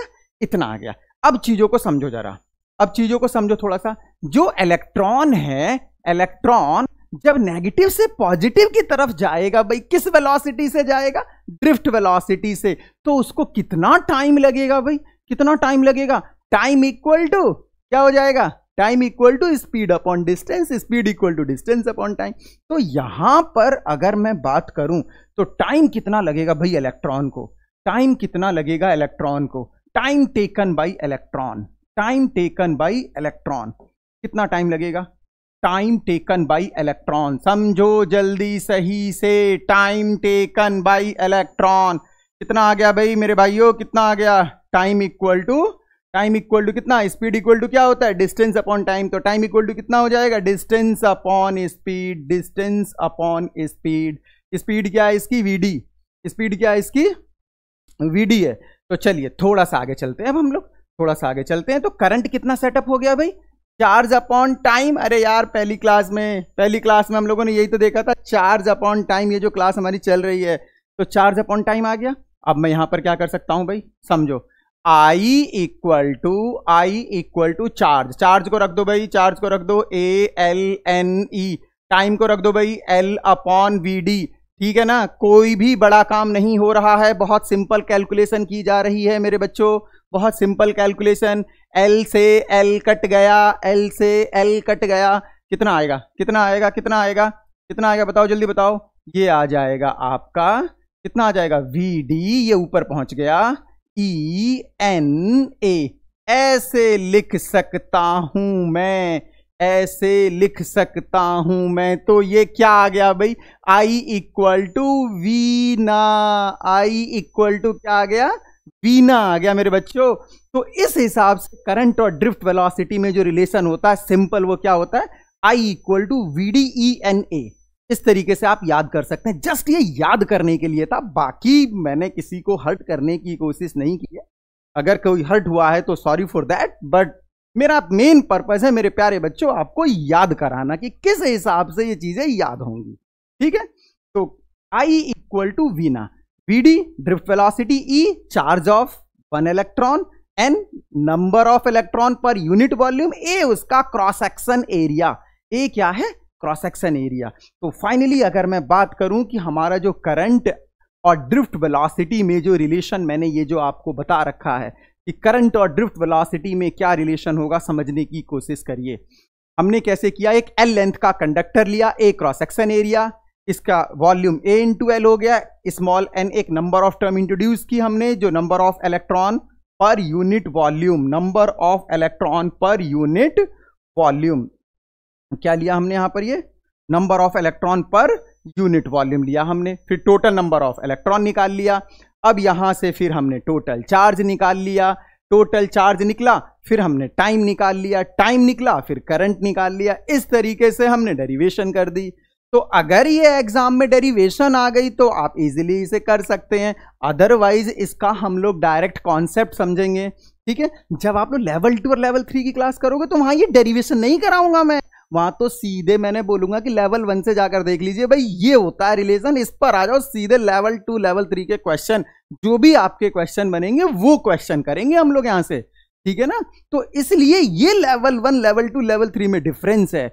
हम लोग वहां पर सीधे इस रिलेशन को अप्लाई करके क्वेश्चंस करेंगे जो हमारे एग्जाम में आते हैं, जो एंट्रेंस एग्जाम में जनरली पूछे गए हैं, और बाकी जो इसमें कितना हम डेप्थ में जा सकते हैं उन चीजों को देखेंगे। सो फाइनली अगर मैं आपसे बात करूं तो जो करंट है वो कितना आ गया, VDENA आ गया। ठीक है ना, VDENA आ गया। अब थोड़ा सा यहां से कॉन्सेप्ट को समझने की कोशिश करिए, जरा देखिए, बहुत ध्यान से समझना भाई, बहुत ध्यान से। ये कंफ्यूजन बच्चों को बहुत ज्यादा होता है, अब जो मैं बताने जा रहा हूं ये कंफ्यूजन बच्चों को बहुत ज्यादा होता है।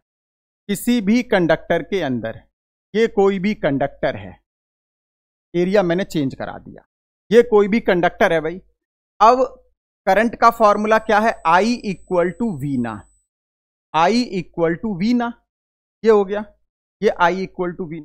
अब अगर इस कंडक्टर में करंट जा रहा है तो जितना करंट जा रहा है उतना ही करंट निकलेगा, जितना करंट एंटर करेगा उतना ही करंट निकलेगा ना। जैसे किसी पाइप में पानी डाल दो तो जितना पानी आप डालोगे उतना ही पानी पाइप के दूसरे एंड से बाहर निकलेगा, इस तरीके से समझ लो आप। ठीक है, हम ये मान के चल रहे हैं यार पाइप के अंदर पानी थोड़ा बहुत कम, आइडियल लिक्विड मान लो, तो जितना करंट एंटर किया उतना ही करंट लीव कर गया, चाहे एरिया कुछ भी हो। तो इस केस में क्या होगा, करंट आपका कांस्टेंट हो गया, मेरे भाई, करंट कांस्टेंट हो गया। तो ड्रिफ्ट वेलोसिटी जो है VDENA क्या हो गया, कांस्टेंट। क्या हो गया, कांस्टेंट। तो यहां से ड्रिफ्ट वेलोसिटी इनवर्सली प्रोपोर्शनल हो गया एरिया के, एक और रिलेशन आ गया ड्रिफ्ट वेलोसिटी। बहुत इंपॉर्टेंट है, कंफ्यूजन की स्थिति आती है बच्चों के अंदर कि अगर एरिया भी दिया हो, लेंथ भी दिया हो, पोटेंशियल भी दिया हो, अरे कौन सा कॉन्सेप्ट अप्लाई करें। अगर आप करंट का कॉन्सेप्ट लेकर जाएंगे तो वहां पर VD इनवर्सली प्रोपोर्शनल है एरिया का। अगर क्वेश्चन में करंट से क्वेश्चन पूछा गया है तो आप एरिया पर डिपेंड कराएंगे, और अगर पोटेंशियल से पूछा गया है तो ड्रिफ्ट वेलोसिटी एरिया के इंडिपेंडेंट है मेरे भाई। जेई मेंस में आया हुआ क्वेश्चन है ये, जेई मेंस में एरिया वाला। यहां पर बच्चे बहुत गलत करते हैं चीजों को। ठीक है, तो समझने की कोशिश आपको करना है इस तरीके से। इस पर और भी बहुत सारी प्रॉब्लम्स होंगी जिसको हम लोग अप्लाई करेंगे। बहुत इंपॉर्टेंट रिलेशन है ये, I इक्वल टू वी ना, बहुत इंपॉर्टेंट कॉन्सेप्ट है ये। ठीक है, चलिए थोड़ा सा आगे की तरफ चलेंगे हम लोग, थोड़ा सा आगे। तो हम लोगों ने ड्रिफ्ट वेलोसिटी कंप्लीट कर लिया, मोबिलिटी कंप्लीट कर लिया, रिलैक्सेशन टाइम कंप्लीट हो गया, करंट का ड्रिफ्ट वेलोसिटी के साथ रिलेशन कंप्लीट हो गया। अब इन सभी टॉपिकों पर जो क्वेश्चन बनते हैं, जो एग्जाम में आपसे क्वेश्चन पूछे जाते हैं, कॉन्सेप्चुअल हो या न्यूमेरिकल हो, उन सभी को हम 1 बाय 1 करके देखने वाले हैं। सो प्लीज बिल्कुल अलर्ट होकर देखना और कॉन्सेप्ट को समझने की कोशिश करना। सारा खेल कॉन्सेप्ट का है। ठीक है, चलिए फटाफट से हम लोग फर्स्ट प्रॉब्लम को सॉल्व करते हैं। देखिए इसमें क्या बोला गया है, अ potential difference V is applied across a conductor of length L। हमने भैया एक कंडक्टर लिया जिसकी लेंथ थी L, इसके अक्रॉस V वोल्ट का पोटेंशियल अप्लाई किया। ठीक है, अब क्या पूछा गया है, how is the drift velocity affected when v is double and l is half.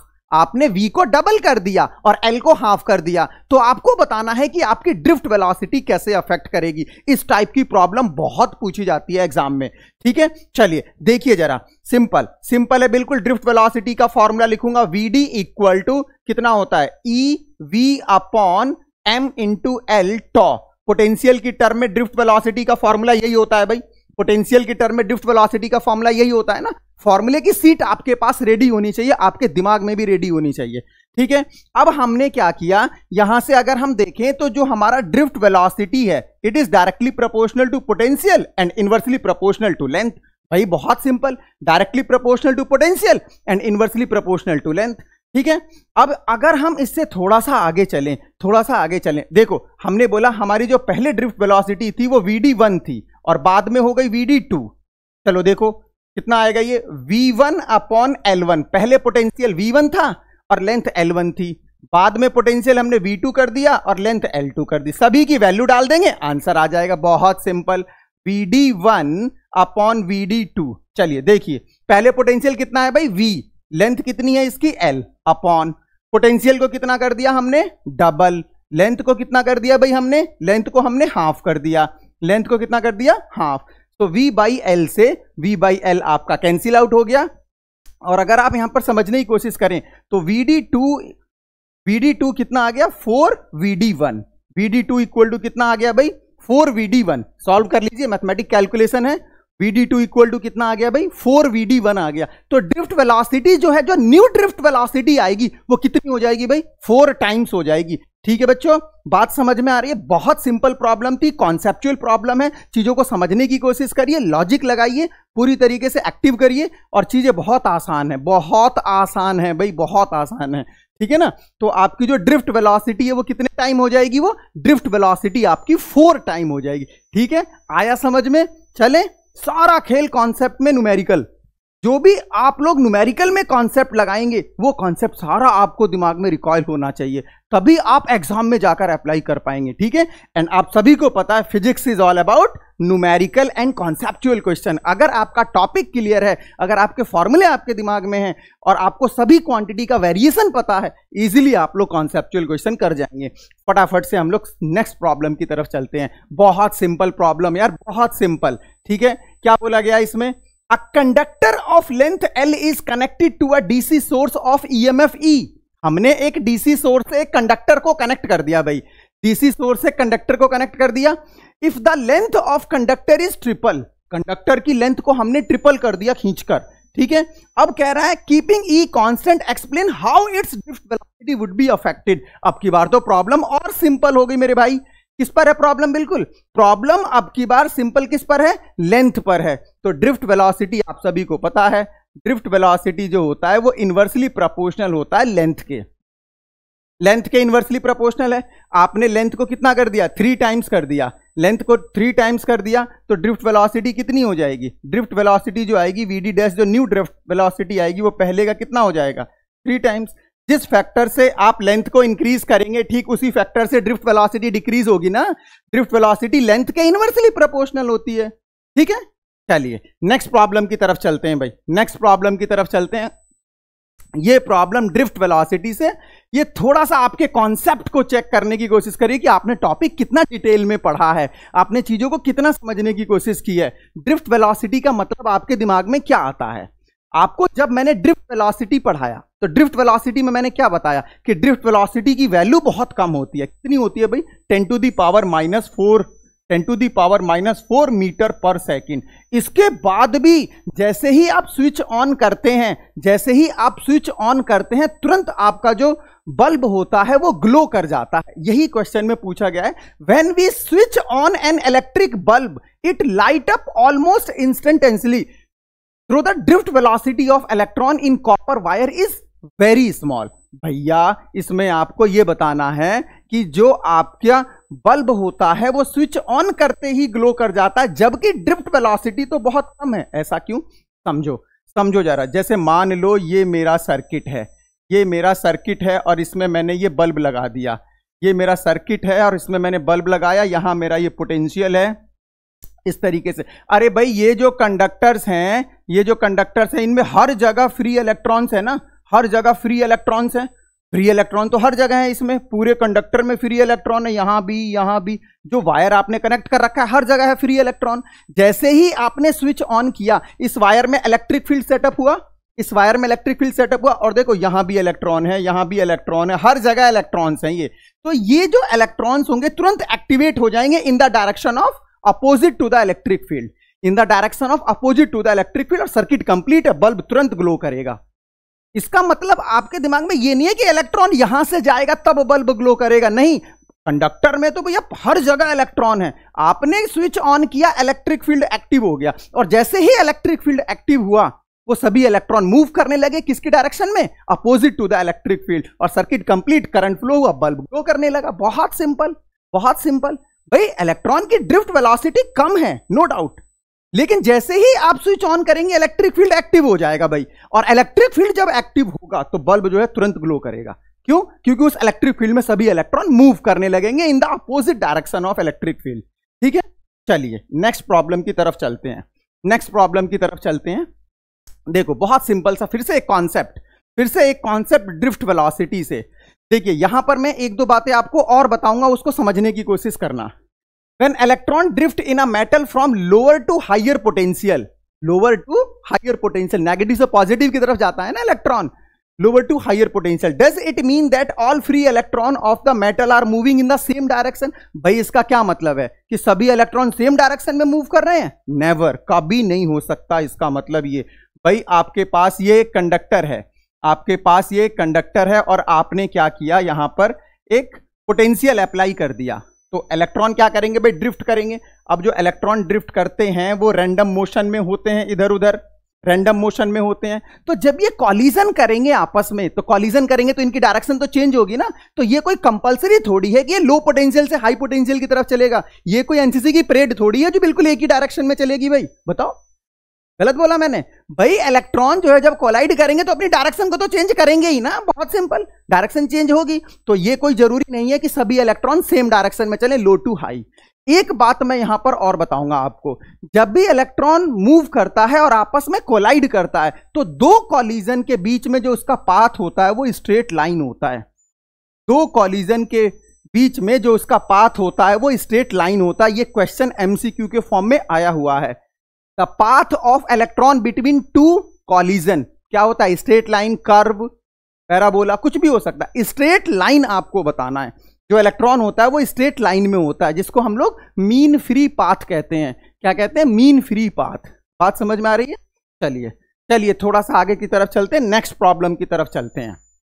Next problem में देखिए जरा आप, यहां पर जब करंट और ड्रिफ्ट वेलोसिटी की बात हो ना, जब करंट और ड्रिफ्ट वेलोसिटी, तो आपको वीना को याद करना है, ध्यान रखना। जब करंट और ड्रिफ्ट वेलोसिटी की बात हो तो आप वीना से करेंगे प्रॉब्लम को सॉल्व। और अगर सिंपल ड्रिफ्ट वेलोसिटी की बात पोटेंशियल से हो रही है, इलेक्ट्रिक फील्ड से हो रही है, तो जो जनरल फॉर्मूला होता है किसका? ड्रिफ्ट वेलोसिटी का। बात समझ में आ रही होगी ना?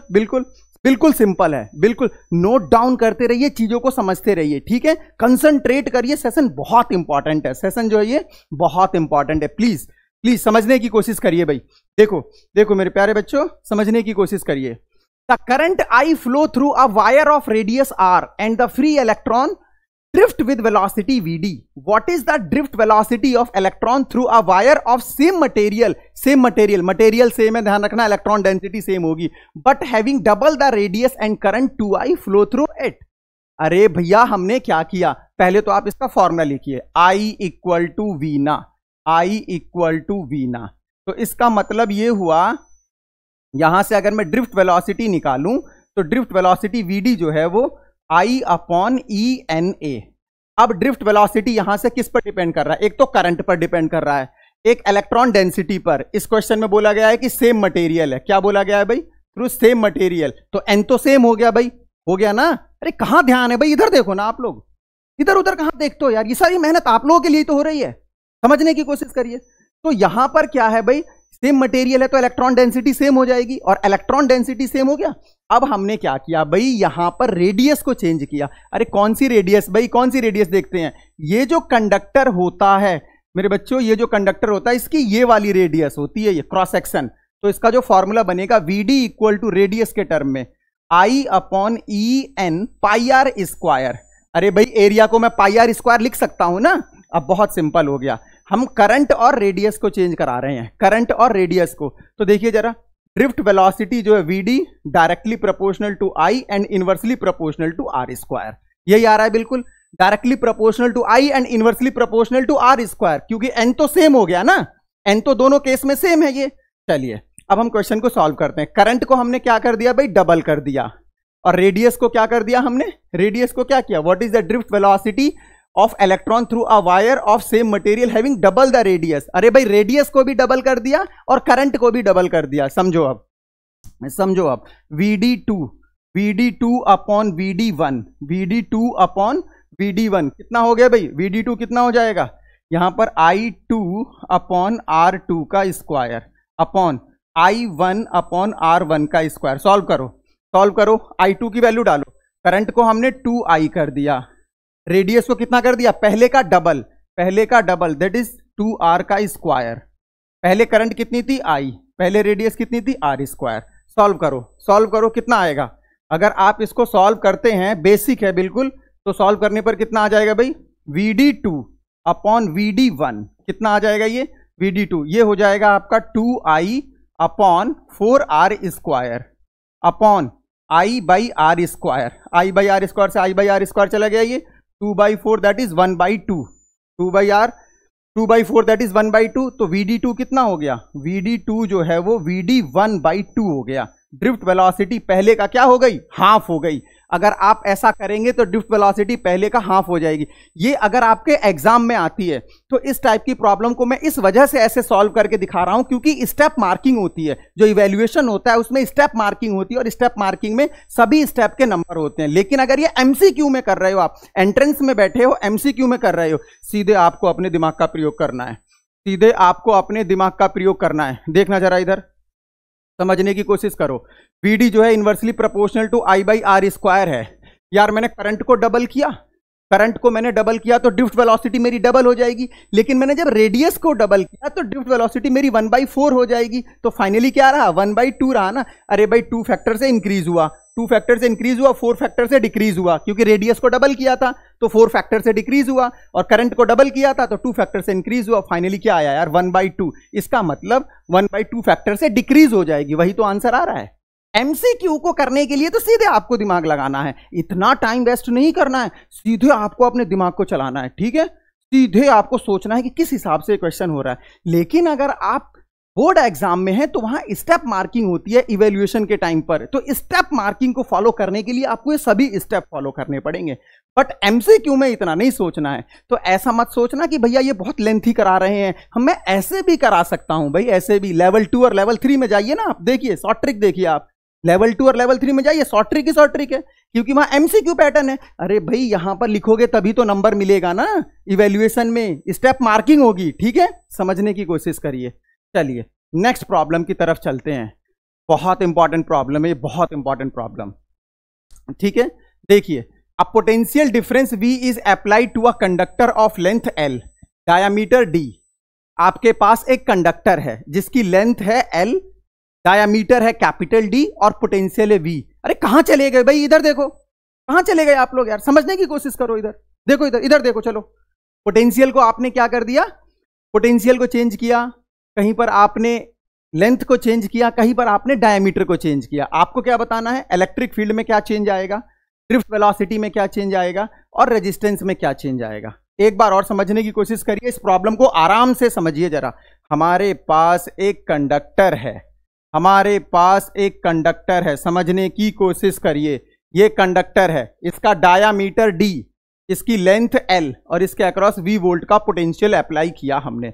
भाई इसका डायामीटर D हो गया, लेंथ इसकी कितनी है L, और इसके अक्रॉस मैंने V वोल्ट का पोटेंशियल अप्लाई किया। लेंथ इसकी कितनी है भाई, लेंथ L है।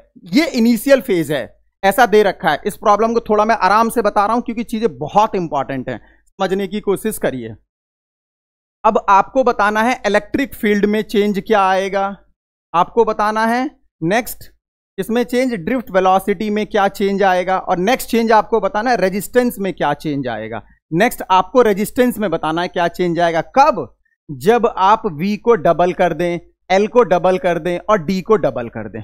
ठीक है, चलो 1 बाय 1 करके करते हैं। पहले हम E को पकड़ते हैं, पहले हम E को पकड़ते हैं। E का फॉर्मूला लिख रहा हूं मैं, देखिए जरा E का फॉर्मूला क्या होता है भाई, E equal to V by L, E equal to V by L होता है। नंबर 2, दूसरे नंबर पर मैं ड्रिफ्ट वेलोसिटी का फॉर्मूला लिखता हूं, VD equal to minus E we upon M L into tau. ठीक है, तीसरे नंबर पर मैं रेजिस्टेंस का फॉर्मूला लिखता हूं, तीसरे नंबर पर मैं रेजिस्टेंस का फॉर्मूला लिखता हूं R equal to rho l upon A का मतलब pi d square by 4, area होता है ए। अब आइए जरा समझने की कोशिश करिए जरा, बहुत इंपॉर्टेंट प्रॉब्लम है ये। सबसे पहले बोला गया V को डबल कर दिया। अरे भाई V को डबल करेंगे तो चीजों को समझो जरा। जब आप V को डबल करोगे तो V को डबल करने से देखो इलेक्ट्रिक फील्ड क्या है, V के डायरेक्टली प्रोपोर्शनल है, तो इलेक्ट्रिक फील्ड क्या हो जाएगा, डबल हो जाएगा। अगर मैं इलेक्ट्रिक फील्ड की बात करूं तो इलेक्ट्रिक फील्ड जो है E equal to V by L है। तो इसमें जब V को डबल किया हमने, तो इलेक्ट्रिक फील्ड भी क्या हो जाएगा, डबल हो जाएगा। क्या हो जाएगा, डबल हो जाएगा। इसी तरीके से लेंथ को डबल किया, तो लेंथ को जब डबल करेंगे तो इलेक्ट्रिक फील्ड क्या हो जाएगा, हाफ हो जाएगा। V को डबल करने से E भी डबल हुआ, और L को डबल करने से E क्या हो गया, हाफ हो गया। अरे भाई फॉर्मूले को देखिए ना, V बाई एल है, V को डबल करोगे तो E डबल होगा, L को डबल करोगे तो E हाफ होगा। और सुनो, डायामीटर का तो पैरामीटर ही नहीं आ रहा है E में, तो डायामीटर को डबल करो ट्रिपल करो कोई फर्क नहीं पड़ेगा भाई। डायामीटर को डबल करो ट्रिपल करो कोई फर्क नहीं पड़ेगा, डायामीटर में नो चेंज। तो E के तीनों आंसर आ गए। E का फॉर्मूला V बाई एल क्या होता है भाई, V बाई एल। V को डबल किया E डबल, L को डबल किया E हाफ, D को डबल किया, अरे डबल ट्रिपल कुछ भी करो ना, डिपेंड ही नहीं कर रहा यार, डिपेंड नहीं कर रहा तो क्या होगा, नो चेंज। आ जाओ, चलो ड्रिफ्ट वेलोसिटी पर आओ, ड्रिफ्ट वेलोसिटी पर आओ। अब VD में क्या है, V के डायरेक्टली प्रोपोर्शनल है L के इनवर्सली, सेम जैसे इलेक्ट्रिक फील्ड था। पोटेंशियल डबल किया तो क्या हो जाएगा, VD डबल हो जाएगा। L को डबल किया, VD क्या हो जाएगा, हाफ हो जाएगा। और डायामीटर को डबल करो ट्रिपल करो फिर से कोई फर्क नहीं पड़ रहा है, तो डायामीटर को डबल ट्रिपल करेंगे नो चेंज आएगा। बात समझ में आ रही है? इसी तरीके से चलिए अब रेजिस्टेंस पर आइए। आप V को डबल करो, पोटेंशियल को डबल करोगे तो कहीं पोटेंशियल आ रहा है, इसमें नहीं आ रहा है ना, तो V को डबल करने से R में कोई चेंज नहीं आएगा। L को डबल करो, L को डबल करोगे तो रेजिस्टेंस क्या हो जाएगा, डबल हो जाएगा। फॉर्मूले को देखो ना यार, L को डबल करोगे तो रेजिस्टेंस क्या हो जाएगा, डबल हो जाएगा। और वो कह रहा है डायामीटर को डबल किया, यार डायामीटर के फॉर्म में लिख लो ना formula, row l upon pi d square by 4 होता है, तो वो 4 यहां आ गया, बाई 4 होता है, तो वो 4 बाई 4 होता है, 4 मैंने यहां लिख दिया। क्रॉस सेक्शन एरिया कितना होता है, पाई डी स्क्वायर बाई 4। D को डबल करोगे रेजिस्टेंस 1/4 हो जाएगा, क्योंकि D का स्क्वायर है, तो D को डबल करोगे तो रेजिस्टेंस 1/4 हो जाएगा। बात समझ में आई? 3 3 6 और 3 9 क्वेश्चन बने ये एक साथ। बात समझ में आ रही है? ये 9 की 9 प्रॉब्लम आपको समझ में आनी चाहिए। एक बार फिर से मैं बता देता हूं, V को डबल किया E डबल हो जाएगा, L को डबल किया E हाफ हो जाएगा, D को डबल किया E के साथ कुछ नहीं होगा, दूर दूर तक कुछ नहीं होगा, डिपेंड ही नहीं करता है मेरे भाई। VD के साथ भी सेम प्रॉब्लम है, V को डबल किया ड्रिफ्ट वेलोसिटी डबल हो जाएगी, L को डबल किया ड्रिफ्ट वेलोसिटी हाफ हो जाएगी। डायमीटर के साथ दूर दूर तक हमारा कोई वास्ता नहीं है। रेजिस्टेंस को हमने, अब रेजिस्टेंस में देख लेते हैं, रेजिस्टेंस में हमने पोटेंशियल को डबल किया, तो जब पोटेंशियल को डबल करेंगे तो उस केस में रेजिस्टेंस का भी पोटेंशियल से कोई नाता नहीं है, कोई दूर दूर तक कुछ नहीं लेना देना है इसका भाई, तो रेजिस्टेंस इंडिपेंडेंट हो जाएगा मेरे भाई। अब इसी तरीके से अगर हम देखें यहां पर L को डबल किया तो रेजिस्टेंस डबल हो जाएगा। इसी तरीके से अगर मैं D को डबल कर दूं तो रेजिस्टेंस क्या हो जाएगा, 1/4 हो जाएगा।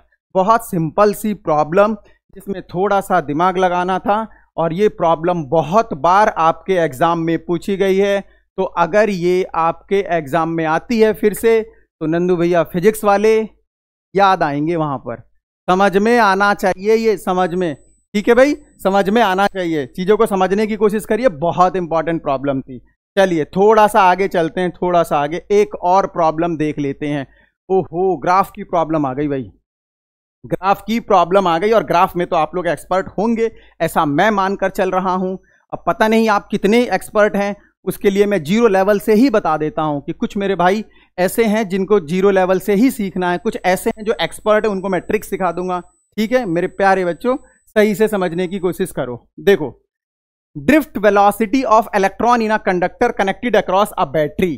Figure shows the variation of drift velocity of electron in two copper wire A and B. दो कॉपर के वायर हैं ए और बी, दोनों में ड्रिफ्ट वेलोसिटी का एक्सप्रेशन दिखा रखा है ये, ऑफ डिफरेंट लेंथ। और लेंथ क्या है दोनों की भाई? डिफरेंट है। ठीक है ना, लेंथ क्या है दोनों की? डिफरेंट है। Potential difference V applied across their ends. अब भैया आपको क्या बताना है? What does the slope of line represent, which one of the two wire is longer. समझने की कोशिश करिए भाई।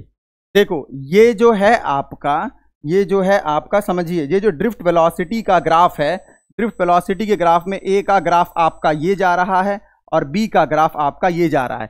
और ये ग्राफ किसके बीच में है? VD versus V, VD versus V के बीच में है। समझना जरा, यहां पर देखना जरा। VD का फॉर्मूला कितना होता है? EV/m/L इंटू टाउ, यही होता है भाई, हाँ या ना? यही होता है ना। अब जो मैंने ग्राफ बनाया VD इक्वल टू, देखना ध्यान से, E/τ/mL इंटू V। जो मेरा ग्राफ बना हुआ है, ग्राफ को समझो, ग्राफ बना हुआ है VD वर्सेस V, ग्राफ बना हुआ VD, ये मैंने y एक्सिस पर लिया और ये मैंने x एक्सिस पर लिया है। तो ये जो टर्म है ना, ये टर्म मेरी क्या है? कांस्टेंट है। ये टर्म मेरी क्या है? कांस्टेंट। और कांस्टेंट कहां से पता चलता है? स्लोप से। स्लोप से पता चलेगा। स्लोप मतलब tan थीटा से पता चलेगा। अब आप देखिए जरा, what does the slope of line represent. तो स्लोप क्या रिप्रेजेंट कर रहा है? E/τ/mL, E/τ/mL। y equal to mx plus c को भी फॉलो कर सकते हैं, वो चीजें बिल्कुल अलग है, छोड़िए। तो ये कितना हो जाएगा? कांस्टेंट किसको रिप्रेजेंट कर रहा है यहां पर? E/τ/mL। ठीक है, बिल्कुल। क्या कह रहा है सेकंड पार्ट में? विच one of the two wire is longer. तो लॉन्गर कौन सा होगा भाई? देखो हमारा स्लोप किसको रिप्रेजेंट कर रहा है? E/τ/m into L. जिसका स्लोप ज्यादा होगा, भाई स्लोप क्या आया यहां पर? स्लोप जो है इनवर्सली प्रोपोर्शनल है लेंथ के। अरे देखो ना भाई, E/τ/mL, तो E भी कांस्टेंट, टाउ भी कांस्टेंट, M भी कांस्टेंट, L के इनवर्सली है। जिसका स्लोप ज्यादा होगा उसकी लेंथ कम होगी। ठीक है ना, तो यहां पर स्लोप किसका ज्यादा है? A का स्लोप ज्यादा है, तो A का स्लोप ज्यादा है तो A की लेंथ कम होगी और B की लेंथ ज्यादा होगी। तो LA जो है वो ग्रेटर देन है LB से। बहुत ही सुंदर प्रॉब्लम थी, बहुत ही सुंदर। इसकी सुंदरता मैं बता नहीं सकता इस प्रॉब्लम की, इतनी सुंदर प्रॉब्लम है। मतलब आपके कॉन्सेप्ट को पूरी तरीके से चेक किया जा रहा है, टाइम नहीं लगेगा प्रॉब्लम में, आपके कॉन्सेप्ट को पूरी तरीके से चेक किया जा रहा है। चीजें समझ में आनी चाहिए बस। ठीक है, कोई कंफ्यूजन हो आप बोल सकते हो बिल्कुल। चलो ये प्रॉब्लम हमारी सॉल्व हो गई, ये प्रॉब्लम सॉल्व हो गई। नेक्स्ट प्रॉब्लम की तरफ चलते हैं, नेक्स्ट प्रॉब्लम की तरफ चलते हैं। ये एक प्रॉब्लम और है जो काफी इंपॉर्टेंट है और इस तरीके के क्वेश्चन भी फ्रेम किए जाते हैं। और ये सभी क्वेश्चन आप देख रहे होगे एक जैसे ही हैं ऑलमोस्ट। इनमें क्या हो रहा है? हल्का सा इसको डबल, उसको ट्रिपल, इसको हाफ, उसको 4, यही सब किया जा रहा है। और ये सब करने से जो चेंज आएगा वो आपसे पूछा गया है। चलिए इस क्वेश्चन में देखते हैं, हम जल्दी समझने की कोशिश करिए जरा इस क्वेश्चन को। इस क्वेश्चन में क्या बोला गया? Two conducting wire X and Y of same diameter. अब की बात डायामीटर सेम है भाई एक्स और वाई का। D X equal to D Y, समझने की कोशिश करना। दो कंडक्टर हैं X and Y of same diameter. Diameter भाई मैंने इनका सेम रख दिया, ठीक है। डिफरेंट मटेरियल, मटेरियल इनका क्या है? डिफरेंट है। डिफरेंट मटेरियल होने का मतलब क्या हो गया? इनकी इलेक्ट्रॉन डेंसिटी अलग अलग है। इलेक्ट्रॉन डेंसिटी चलो देख लेंगे क्या है। Are join in series across a battery, दोनों को किस में जोड़ दिया? सीरीज में जोड़ दिया। सीरीज में जोड़ दिया, इसका मतलब दोनों में करंट क्या होगा? सेम होगा। सीरीज में करंट क्या होता है भाई? सेम होता है। तो दोनों में करंट की वैल्यू सेम है, इसका मतलब ये हुआ I x equal to I y. अब समझो जरा क्या दे रखा है। If the number density of electron in x is twice then in y. X में जो इलेक्ट्रॉन की डेंसिटी है वो वाई में जो इलेक्ट्रॉन की डेंसिटी है उसका ट्वाइस है। वाई में जो इलेक्ट्रॉन की डेंसिटी है उसका ट्वाइस हो गया ये, ठीक है। Find the ratio of drift velocity of electron in the two wire. अरे बहुत सिंपल है यार, आपके पास दो वायर हैं एक्स और वाई, ठीक है। दोनों सेम डायामीटर के हैं, मतलब डायामीटर दोनों का सेम है। दोनों सीरीज में लगा दिए गए, मतलब करंट दोनों में सेम होगा। अब क्या रहा है वो कि the number density of electron in x is twice then in Y. अरे एक्स के अंदर जो इलेक्ट्रॉन डेंसिटी है वाई का ट्वाइस है। ड्रिफ्ट वेलोसिटी का रेशियो बता दो भैया। करंट और ड्रिफ्ट वेलोसिटी वीना को याद करो और जल्दी से चलो जरा देखो यहां पर कितना हो जाएगा, आई इक्वल टू वीना, VDENA। ठीक है, ड्रिफ्ट वेलोसिटी का फॉर्मूला क्या हो जाएगा भाई, ड्रिफ्ट वेलोसिटी का फॉर्मूला क्या हो जाएगा यहां से, I/ENA। अब वैसे अगर हम समझने की कोशिश करें भाई, समझो जरा, दोनों सीरीज में लगा दिए तो दोनों में करंट तो सेम होगा, तो देखो जरा यहां से ऐसे भी कर सकते हैं हम लोग इसको। यहां पर IX इक्वल टू IY। अरे भाई दोनों में करंट सेम है ना, दोनों सीरीज में लगा दिए। ये दो वायर थे आपके पास X और Y, X और Y, ये दो वायर, दोनों का डायामीटर सेम, दोनों को किस में लगा दिया, सीरीज में। ये X है और ये Y है। IX इक्वल टू IY, दोनों में करंट सेम जाएगा। तो यहां पर लिखो जरा VDENA किसके लिए, X के लिए, और VDENA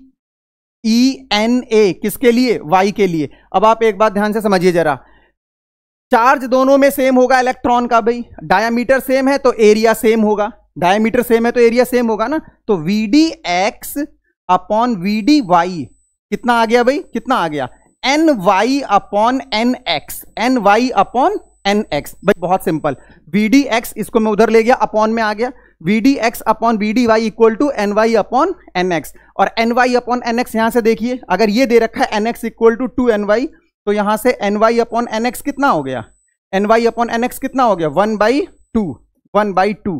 तो ये कितना आ जाएगा, 1/2। तो ड्रिफ्ट वेलोसिटी का रेशियो कितना आ जाएगा, 1/2। समझने की कोशिश करिए, सिंपल प्रॉब्लम, एक बार फिर से सिंपल प्रॉब्लम थी ये, और इसमें जो क्वेश्चन पूछा गया था उसके अकॉर्डिंग हमने इसको सीरीज में रखकर सॉल्व किया है। ठीक है, चीजें बहुत आसान है, आपको समझ में आनी चाहिए, बस आप थोड़ा सा दिमाग लगाइए, थोड़ा सा दिमाग लगाएंगे प्रॉब्लम सॉल्व हो जाएंगी। आप लोग एक बात देख रहे होंगे, ये न्यूमेरिकल कर रहे हैं लेकिन नंबर वाले न्यूमेरिकल नहीं है, ये ऐसे ही लॉजिकल क्वेश्चन आते हैं, ऐसे ही लॉजिकल क्वेश्चन आते हैं पेपर में। समझने की कोशिश करिए जरा, न्यूमेरिकल का मतलब नंबर वाले न्यूमेरिकल नहीं होते, मल्टीप्लाई डिवाइड भी करेंगे, लेकिन अभी फिलहाल लॉजिकल क्वेश्चन को समझो। चलो एक और प्रॉब्लम, एक और प्रॉब्लम, जो अभी हमने प्रॉब्लम की थी बिल्कुल वैसी ही ये प्रॉब्लम है, जो थोड़ी देर पहले हम लोगों ने प्रॉब्लम सॉल्व की है, बिल्कुल प्रॉब्लम वैसे ही है। अब की बार आपके पास एक टेबल है, इस टेबल में क्या बोला गया है, इस टेबल में क्या बोला गया है भाई, इस टेबल में बोला गया है आपके पास, the following table gives the length of 3 copper wire. Copper wire है, कॉपर वायर की लेंथ दे रखी है, पहले की L है, दूसरे की 2L है, और तीसरे की कितनी है, 3L है। डायामीटर भी दे रखा है, पहले का 3D है, दूसरे का D है, और तीसरे का 2D है। पोटेंशियल अप्लाई कर रखा है, पहले में V, दूसरे में भी V, और तीसरे में 2V। अब आपको क्या बताना है, देखो जरा, आपको इसमें बताना है, देखो थोड़ा सा क्वेश्चन को ट्विस्ट कर दिया है। क्वेश्चन जो हम लोगों ने अभी किया था बिल्कुल है वैसा ही, लेकिन होता क्या ना, एक एग्जाम का प्रेशर अलग ही होता है। तो एग्जाम में क्या होता है कि क्वेश्चन में क्या पूछा गया, डिमांड के अकॉर्डिंग अगर आपने सप्लाई नहीं दी, क्वेश्चन में बोला गया कि arrange the wire in increasing order of the following. अरे आपको इंक्रीजिंग ऑर्डर में लगाना है, किसके, the magnitude of electric field with in them. तीनों का पहले तो इलेक्ट्रिक फील्ड निकालिए, तीनों वायर का इलेक्ट्रिक फील्ड निकालिए और फिर उसको इंक्रीजिंग ऑर्डर में लगाइए। ठीक है, इसी तरीके से drift speed of the electron, तीनों का ड्रिफ्ट स्पीड निकालिए और फिर इंक्रीजिंग ऑर्डर में लगाइए। और इसी तरीके से लास्ट में करंट डेंसिटी, तीनों की करंट डेंसिटी निकालिए और इनको इंक्रीजिंग ऑर्डर में लगाइए। तो क्वेश्चन थोड़ा सा ट्विस्ट हुआ है, करने का तरीका वही है जो हम लोग थोड़ी देर पहले करके आए हैं। चलो समझते हैं जरा, इसको देखो जरा, इसको देखो जरा। सबसे पहले मैं इलेक्ट्रिक फील्ड देखता हूं। इलेक्ट्रिक फील्ड का फॉर्मूला क्या होता है भाई, इलेक्ट्रिक फील्ड का फॉर्मूला होता है E equal to V/L। Diameter से तो इसका दूर दूर तक कोई वास्ता नहीं है भाई, तो E इक्वल टू V/L। चलो पहले में देखते हैं हम, पहले में क्या आएगा भाई, समझो जरा। E1 जो आएगा, E1 कितना आएगा, potential V, length L, V upon L। ठीक है, अब E2 दूसरे में देखिए, E2 कितना आएगा भाई, E2 जो आएगा पोटेंशियल V और length 2L, V upon 2L। ठीक है, इसी तरीके से E3 तीसरे में कितना आ जाएगा भाई, तीसरे में कितना आएगा, E3 जो आएगा वो कितना आएगा तीसरे में, तीसरे में कितना आएगा, 2V upon 3L, 2V upon 3L। ठीक है, 2V अपॉन 3L आ गया। चलो एक बार और मैं सही से एक्सप्लेन कर देता हूं, अगर आपको नहीं दिख रहा है तो कोई प्रॉब्लम नहीं है। समझो समझो समझो जरा इसको। देखो बच्चों, इसमें हम लोग क्या कर रहे हैं, हमारे पास जो E का फॉर्मूला होता है वो E का फॉर्मूला V/L होता है। तो मैंने E1 लिखा, E1 कितना लिखा भाई, V upon length L। E2 लिखा, E2 कितना है, V अपॉन लेंथ 2L। देखो ना यहां पर V ये रहा, लेंथ ये रहा। और E3 देखिए, E3 देखिए कितना है, E3 में पोटेंशियल 2V और लेंथ कितना है 3L। भैया इनको इंक्रीजिंग ऑर्डर में लगाना है। E1 आपका V/L है, E2 कितना है, V/2L है। V/2L मतलब हाफ हो गया E1 का, E1 का हाफ हो गया। और ये कितना है 2/3, 2/3 मतलब कितना हुआ, हाफ से ज्यादा हुआ, हाफ से ज्यादा हुआ ना 2/3। 2/3 क्या होता है, हाफ से ज्यादा होता है। कितना आता है 0.66 के टाइम के आसपास आता है। तो सबसे ज्यादा मैग्नीट्यूड किसका है इसमें, सबसे ज्यादा मैग्नीट्यूड है भाई किसका, E1 का। E1 सबसे ज्यादा है। फिर दूसरे नंबर पर कौन है, E2। और फिर तीसरे नंबर पर कौन है, तीसरे नंबर पर कौन है, सॉरी दूसरे नंबर पर आपका कौन सा है, E3। दूसरे नंबर पर आपका E3 और तीसरे नंबर पर कौन सा है, E2। बात को समझने की कोशिश करिए यार, एक बार और समझा देता हूं ना। इसमें सबसे ज्यादा मैग्नीट्यूड E1 का है, फिर उसके बाद E3 का है, और सबसे कम किसका है, E2 का। तो E1 greater than E3 greater than E2। लगा दिया ये ऑर्डर, इसी ऑर्डर में आपको अरेंज करना है। सेकंड, आपको ड्रिफ्ट वेलोसिटी भी इसी ऑर्डर में इंक्रीज करना है। अब आप एक बात समझो यार, अगर चाहो तो आप ड्रिफ्ट वेलोसिटी यहां से भी कर सकते हो। Vd क्या होता है आपका, small e capital E upon m into tau, यही होता है। तो ड्रिफ्ट वेलोसिटी तो आपका इलेक्ट्रिक फील्ड के डायरेक्टली प्रोपोर्शनल होता है ना। तो जिसका इलेक्ट्रिक फील्ड ज्यादा होगा उसकी ड्रिफ्ट वेलोसिटी भी ज्यादा होगी। तो बिल्कुल सेम इसी सीक्वेंस में हम लगा देते हैं, Vd1 greater than Vd3 greater than Vd2। ठीक है, यही सीक्वेंस आएगा। जिसका इलेक्ट्रिक फील्ड ज्यादा उसकी ड्रिफ्ट वेलोसिटी ज्यादा भाई। अब आ जाओ तीसरे फैक्टर में, करंट डेंसिटी में। करंट डेंसिटी में प्लीज करंट डेंसिटी को समझते हैं जरा। करंट डेंसिटी, करंट डेंसिटी का फॉर्मूला क्या होता है भाई, करंट डेंसिटी का फॉर्मूला होता है J equal to I upon A।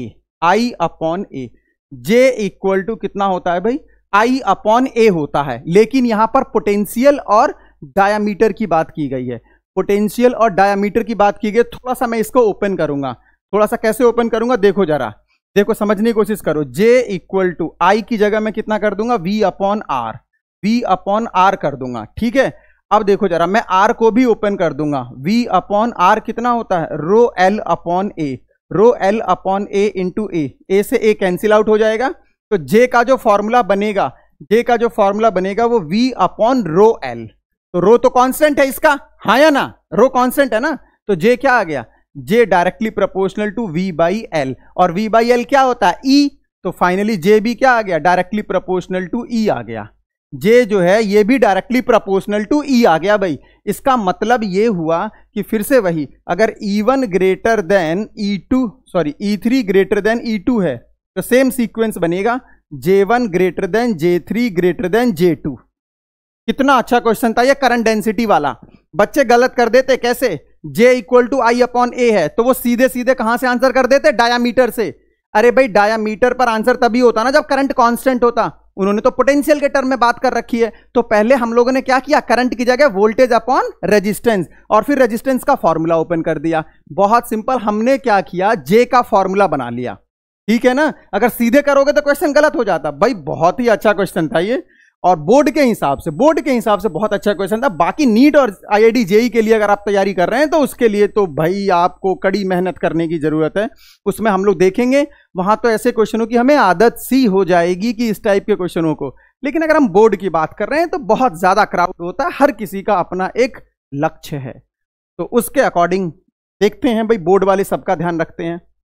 फिलहाल हम चलते हैं नेक्स्ट क्वेश्चन की तरफ। नेक्स्ट क्वेश्चन में देखो जरा क्या बोला गया है, समझो। Two wire XY have the same resistivity. अब की बार दोनों की रजिस्टिविटी सेम है भाई, पहले ही लिख दे रहा हूं मैं, rho X equal to rho Y। ठीक है, but their cross section area are in the ratio 2:3। Cross section area दोनों का कितना है भाई, AX अपॉन AY। किस रेशियो में है, 2:3 में है। क्रॉस सेक्शन एरिया किस रेशियो में है, 2:3 में है। And length in the ratio 1:2। और लेंथ का रेशियो क्या है भाई, लेंथ का रेशियो क्या है, LX अपॉन LY। कितना दे रखा है, 1/2। ठीक है, जैसा क्वेश्चन में बोला जा रहा है मैं वैसा ही कर रहा हूं। चीजों को समझो, कहां ध्यान है यार। ये सेशन आप लोगों के लिए ही तो चल रहा है, ये सारी चीजें आप लोगों के लिए कराई जा रही हैं। आप लोग ध्यान से नहीं देखोगे तो कैसे बात बनेगी। देखो समझो जरा, सही से समझो इधर। They are first connected in series and then connected in parallel. पहले हमने इन दोनों को सीरीज में लगाया और फिर हमने इन दोनों को पैरेलल में लगाया, ठीक है ना। अब देखो, find out the ratio of the drift speed of the electron in the two wire for two cases. भैया हमारे पास दो वायर हैं, प्रॉब्लम को समझना, प्रॉब्लम बहुत अच्छी प्रॉब्लम है ये, बहुत सॉलिड प्रॉब्लम है ये। तो देखो, दोनों वायर की रजिस्टिविटी सेम थी, तो हमने rho x equal to rho y कर दिया। दोनों का क्रॉस सेक्शन एरिया का रेशियो कितना था, A x upon A Y 2/3 question में बोला गया है। और दोनों की लेंथ का रेशियो कितना है, 1:2। दोनों को एक बार हमने सीरीज में लगाया और दोनों को एक बार हमने पैरेलल में लगाया। एक्स और वाई को सीरीज में लगाया तो आपको ड्रिफ्ट वेलोसिटी का रेशियो बताना है, एक्स में और वाई में कितना आएगा। और दोनों को एक बार पैरेलल में लगाया तो आपको बताना है ड्रिफ्ट वेलोसिटी का कितना रेशियो आएगा। तो पहला केस हम लेकर चलते हैं भाई सीरीज का। सीरीज वाला तो हम लोग करके आए थे यार। सीरीज में करंट क्या होता है, सेम होता है। फॉर सीरीज, अगर मैं सीरीज की बात करूं, सीरीज में आई एक्स करंट दोनों में सेम होगा, I x equal to I y हो जाएगा। अब देखिए वी डी ई, भैया रजिस्टिविटी दे रखा है इसमें और रजिस्टिविटी क्या है, दोनों की सेम, तो इलेक्ट्रॉन डेंसिटी आपकी क्या आ जाएगी, सेम आ जाएगी। तो कितना हो जाएगा, वी डी ई कितना होता है, वी ना ए, और एरिया आपका ए हो गया, X equal to we D E N A Y हो गया ये। अब आप एक बात समझने की कोशिश करिए जरा, यहां पर we D E N A, यहां पर क्या दे रखा है, एरिया का रेशियो दे रखा है और आपका इलेक्ट्रॉन डेंसिटी सेम है। तो we D X upon V D Y, V D X इधर वाला अपॉन में लिया कितना हो जाएगा, A Y upon A X, A Y upon A X. और A x upon A Y 2/3 है, तो A Y upon A X कितना हो जाएगा, A Y upon A X कितना होगा, इसका रेसिप्रोकल कर देंगे, दैट इज 3/2, 3/2। तो भाई वी डी एक्स कितना हो गया, we D X upon V D Y कितना आ गया, 3/2 आ गया। कितना आ गया, 3/2। कोई प्रॉब्लम, ऐसी प्रॉब्लम थोड़ी देर पहले भी हम लोगों ने सॉल्व की थी, बहुत सिंपल प्रॉब्लम है यार। चीजों को समझने की कोशिश करिए और ज्यादा हंसी मजाक के मूड में मत रहिए। ज्यादा हंसने से और ज्यादा मजाक करने से ज्यादा अच्छा समझ में नहीं आता मेरे भाई, ठीक है ना। चीजों को पढ़ने से समझ में आता है, ये फिजिक्स है, ये फिजिक्स है। ज्यादा आप हंसी मजाक है करके अगर मैं पढ़ाऊंगा तो उससे ज्यादा अच्छे समझ में नहीं आएगा आपको। चीजों को समझने की कोशिश करिए जरा आप, ठीक है ना। इसलिए सारा खेल कॉन्सेप्ट का है और डेडिकेशन के साथ आपको पढ़ना है अगर आपको अपने लक्ष्य की प्राप्ति करनी है तो, ठीक है। चलिए जरा आगे की तरफ चलते हैं जरा हम। अब इसमें क्या है भाई, अब इसमें हमें दूसरे केस में क्या बोला गया है कि इन दोनों वायर को पैरेलल में लगा दिया। कहानी यहीं से स्टार्ट होगी। अब इस क्वेश्चन में जो ट्विस्ट है वो यहीं से है। जब मैंने इन दोनों वायर को पैरेलल में लगा दिया, दोनों वायर को मैंने पैरेलल में लगा दिया, एक वायर मेरे पास ये है और दूसरा वायर मेरे पास ये है, और इनको मैंने लगा दिया अब की बार पैरेलल में लगा दिया भाई। किसी पोटेंशियल के अक्रॉस मैंने पैरेलल में लगा दिया। पैरेलल में भाई पोटेंशियल सेम होता है, हाँ या ना, पैरेलल में पोटेंशियल सेम होगा भाई। V X equal to V Y, potential same होगा। अब हमारे पास ड्रिफ्ट वेलोसिटी का जो फॉर्मूला, इसमें करंट फ्लो होगा ना, करंट फ्लो तो होगा इसमें। तो देखो इसकी जगह मैं क्या रख सकता हूं, आई आर एक्स, ये हो गया। इसी तरीके से आई आर, ठीक है भाई। अब देखिए जरा, ये हो गया आई एक्स, रेजिस्टेंस की जगह मैं फॉर्मूला ओपन कर रहा हूं, रो एल अपॉन ए, एक्स के लिए, ठीक है ना, इक्वल टू आई वाई, और रेजिस्टेंस के लिए rho L Y upon A Y. भाई मैंने रेजिस्टेंस का फॉर्मूला ओपन कर दिया ना, यहां पर आई इंटू आर हो गया पोटेंशियल की जगह आपके, और पोटेंशियल सेम कर दिया। अब देखो जरा, इसमें रजिस्टिविटी सेम है, कैंसिल आउट हो गया, ठीक है। रजिस्टिविटी सेम है तो क्या हो जाएगा, ये कैंसिल आउट हो जाएगा। अब यहां से अगर आप समझने की कोशिश करिए, आपको ड्रिफ्ट वेलोसिटी का रेशियो बताना है, तो आई इक्वल टू वी ना होता है, उसको भी मैं ओपन कर देता हूं, देखना जरा, आई इक्वल टू वी ना होता है तो we D E N A X में into L X upon A X, ठीक है, equal to we D E N A into L Y upon A Y. अब देखो, इस वाले एरिया से ये वाला एरिया कट गया, इस वाले एरिया से ये वाला एरिया कट गया, इलेक्ट्रॉन डेंसिटी सेम है, ये कट गया। लेंथ पर we d into L x equal to we d into L y आ गया। बहुत सिंपल हो गया ये। क्या कर दिया हमने यहां पर, वी डी आ जाएगा भाई, v D x into L x equal to कितना हो गया, we D y into L y, तो we D x into L x equal to we D y into L y हो गया। ठीक है, अब देखिए यहां से क्या कर सकता हूं मैं इसको, V D X upon V D Y equal to कितना हो जाएगा ये, L Y upon L X. अब आपको रेशियो कितना गिवन है इसमें भाई, रेशियो कितना गिवन है, देखो रेशियो गिवन जो है आपको L X upon L Y की वैल्यू कितनी है 1/2, तो यहां पर मैं क्या कर सकता हूं, L Y upon L X कितना कर सकता हूं 2:1, कितना कर सकता हूं मैं इसको, मैं 2:1। तो फाइनली क्या हो जाएगा ये, V D X upon V D Y equal to कितना आ जाएगा 2/1। ये आएगा आपका ड्रिफ्ट वेलोसिटी का रेशियो। बहुत सिंपल था, बहुत सिंपल था ये। इसको मैं एक और तरीके से कर सकता था मैं, जो सिंपल मेथड होता वो क्या होता आपका, v d equal to E V upon M L into tau, क्योंकि पैरेलल में पोटेंशियल सेम होता है, तो जब पैरेलल में पोटेंशियल सेम होगा तो वी डी इनवर्सली प्रोपोर्शनल हो जाएगा एल के। तो इस तरीके से V D X upon V D Y कितना हो जाएगा ये, L Y upon L X, और अगेन ये वैल्यू आ जाएगी 2/1। तो हम इसको इस मेथड से भी कर सकते थे, सिंपल मेथड था ये। ठीक है, तो बच्चे का दिमाग है, कैसे भी सोच सकते हैं, ऐसा नहीं कि मैं इस मेथड से नहीं बता सकता था पहले ही, मैंने सोचा बच्चे हैं कैसे सोचते हैं, किसी तरीके से सोच सकते हैं। तो रास्ता कोई भी हो, बस रास्ता सही होना चाहिए, आपके डेस्टिनेशन पर जरूर पहुंचाएगा। ये मैटर नहीं करता है कि रास्ता कौन सा है। ठीक है, अगर आप कंजर्वेटिव फोर्स का यूज कर रहे हैं तो अगर इनिशियल और फाइनल पॉइंट सेम है, वर्क डन सेम आएगा। रास्ता कोई भी हो, रास्ते पे तो डिपेंड ही नहीं करता है, कंजर्वेटिव फोर्स है ना भाई। चीजों को समझने की कोशिश करिए, चीजों को समझने की कोशिश करिए। चलिए एक और प्रॉब्लम की तरफ चलते हैं। सिंपल प्रॉब्लम है भाई ये भी। देखिए, right the relationship between mobility and drift velocity in current carrying conductor. ये तो थोड़ा सा एक सिंपल सा क्वेश्चन हो गया। मोबिलिटी में और ड्रिफ्ट वेलोसिटी में रिलेशन लिखना था, चलो भैया मैं लिख देता हूं जल्दी से, पहले इसे mu equal to we d upon e होता है drift velocity per unit electric field. जल्दी से लिख दिया भैया, काम खत्म हो गया हमारा। ठीक है, अब आगे चलते हैं। 2 aluminium wire have their length in the ratio 2:3। अरे भाई एल्यूमिनियम वायर है, एल्यूमिनियम वायर है, और इसका जो लेंथ का रेशियो है L1 अपॉन L2 कितना है भाई 2/3 है।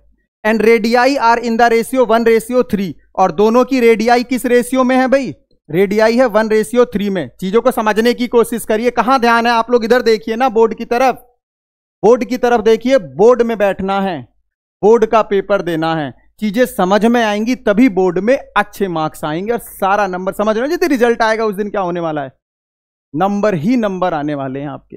तो R1 upon R2 equal to 1/3 हो गया। अब देखिए क्या कह रहा है, these are connected in parallel across a battery of EMF E।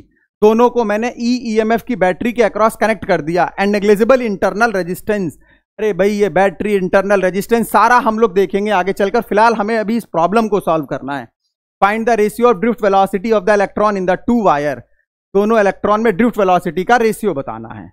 अच्छा एल्यूमिनियम के हैं ये, तो इलेक्ट्रॉन डेंसिटी भी सेम होगी, EMF सेम है भाई, दोनों को किस में लगाया, पैरेलल में। तो पैरेलल में ड्रिफ्ट वेलोसिटी पोटेंशियल सेम यार, V1 equal to V2, potential same हो जाएगा। कितना होगा drift velocity, VD equal to E V upon M L into tau. यही होता है भाई, यही होता है ना। अब देखिए जरा, पोटेंशियल सेम है यहां पर, V जो है कांस्टेंट है। क्यों कांस्टेंट है, क्योंकि पैरेलल में लगाया है हमने। तो ड्रिफ्ट वेलोसिटी क्या हो जाएगी, ड्रिफ्ट वेलोसिटी इनवर्सली प्रोपोर्शनल हो जाएगी लेंथ के, बिल्कुल अभी अभी करके आए हैं। तो यहां पर क्या हो जाएगा आपका, VD1 upon VD2 equal to L2 upon L1। कितना हो जाएगा ये, L2 अपॉन L1। L2 कितना आया, L2 कितना आया, L2 अपॉन L1 कितना आएगा 3/2। रेडियस से कोई लेना देना ही नहीं है, इसलिए रेडियस वाली टर्म इसमें आई ही नहीं। ठीक है, बहुत सिंपल प्रॉब्लम। चलिए नेक्स्ट प्रॉब्लम की तरफ चलते हैं हम लोग। देखो भाई नेक्स्ट प्रॉब्लम क्या है, find the relation between drift velocity and relaxation time of charge carrier in a conductor. भैया ये डेरिवेशन का पार्ट है, और डेरिवेशन का पार्ट आप लोगों ने बहुत अच्छे तरीके से समझा है, आप कर सकते हैं। मैंने बस इसलिए दिखा दिया कि इस टाइप से क्वेश्चन बनता है बोर्ड में, इसलिए मैंने बता दिया। और मैं आपको बता दूं, पूरी तरीके से ये क्लास हमारी बोर्ड एग्जाम के लिए डेडिकेटेड है। इसी वजह से हम जो प्रॉब्लम कर रहे हैं एक्सप्लेन करके कर रहे हैं कि बोर्ड के हिसाब से आप लोग चीज़ों को, नोट्स को प्रिपेयर करो और उसी में जो स्टेप मार्किंग है उसके हिसाब से आपको मार्क्स मिले। बाकी अगर आपको ट्रिक चाहिए, लॉजिक चाहिए कि किस हिसाब से क्वेश्चन देखते ही MCQ वाले सॉल्व हो जाएं, उसके लिए हम लोगों ने लेवल 2 और लेवल 3 में देखा हुआ है। लेवल 2 नीट के लिए, लेवल 3 IIT JEE के लिए है। ठीक है, तो चीज़ों को समझने की कोशिश करिए। अब इसमें क्या बोला गया है, a conductor of length L is connected to DC source of EMF E if the length of the conductor is triple. अरे भैया, लेंथ को ट्रिपल करोगे ड्रिफ्ट वेलोसिटी हाफ हो जाएगी यार। अभी तो किया था हम लोगों ने, जब पहला क्वेश्चन दूसरा क्वेश्चन स्टार्ट किया था तो यहीं से तो किया था हमने। VD कितना हो जाएगा, 1/3 हो जाएगा। चलिए आगे चलते हैं। देखो इसमें क्या हो जाएगा, a conductor of length L is connected to DC source of potential V। भैया कंडक्टर है जिसकी लेंथ L है, किससे कनेक्ट कर दिया, V वोल्ट के पोटेंशियल से कनेक्ट कर दिया।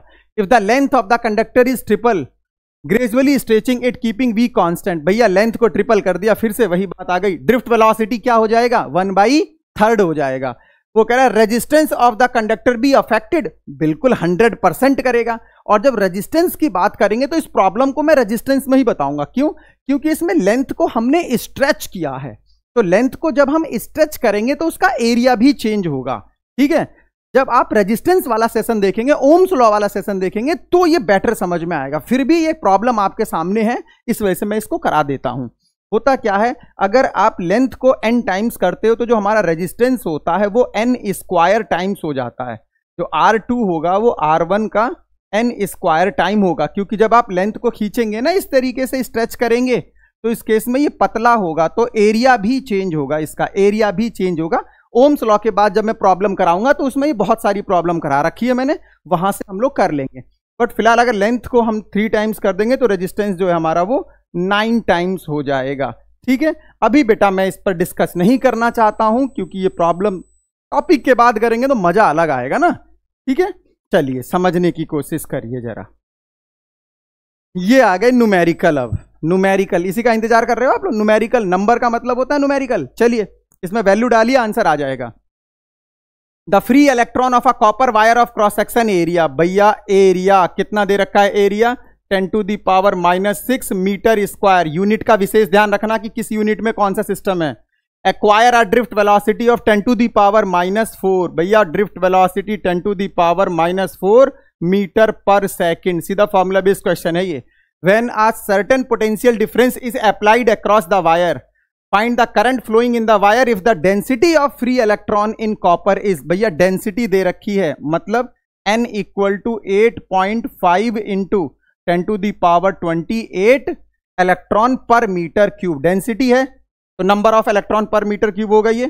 चलिए अब आपको क्या बताना है, करंट। सीधे वीना को लगाओ, सीधे वीना को बुलाओ भाई। VD = हो जाएगा कितना, कितना हो जाएगा, करंट अपॉन कितना, करंट अपॉन ENA। अरे भाई क्या किया हमने, I = वीना ही तो लगा रहे हैं हम, I = वीना। मैं आपको बार बार बताने की कोशिश कर रहा हूं, बस ये आप लोगों को याद करने के लिए तरीका है। बाकी ये जो वर्ड है, इस वर्ड को आप लोग जो है वो सही तरीके से समझने की कोशिश करिए, कि बस आपको ये रिकॉल कराने की कोशिश की गई कि कोई भी वर्ड आपको बताया जा रहा है जिससे आप रिकॉल कर लें चीजों को। तो I = Veena.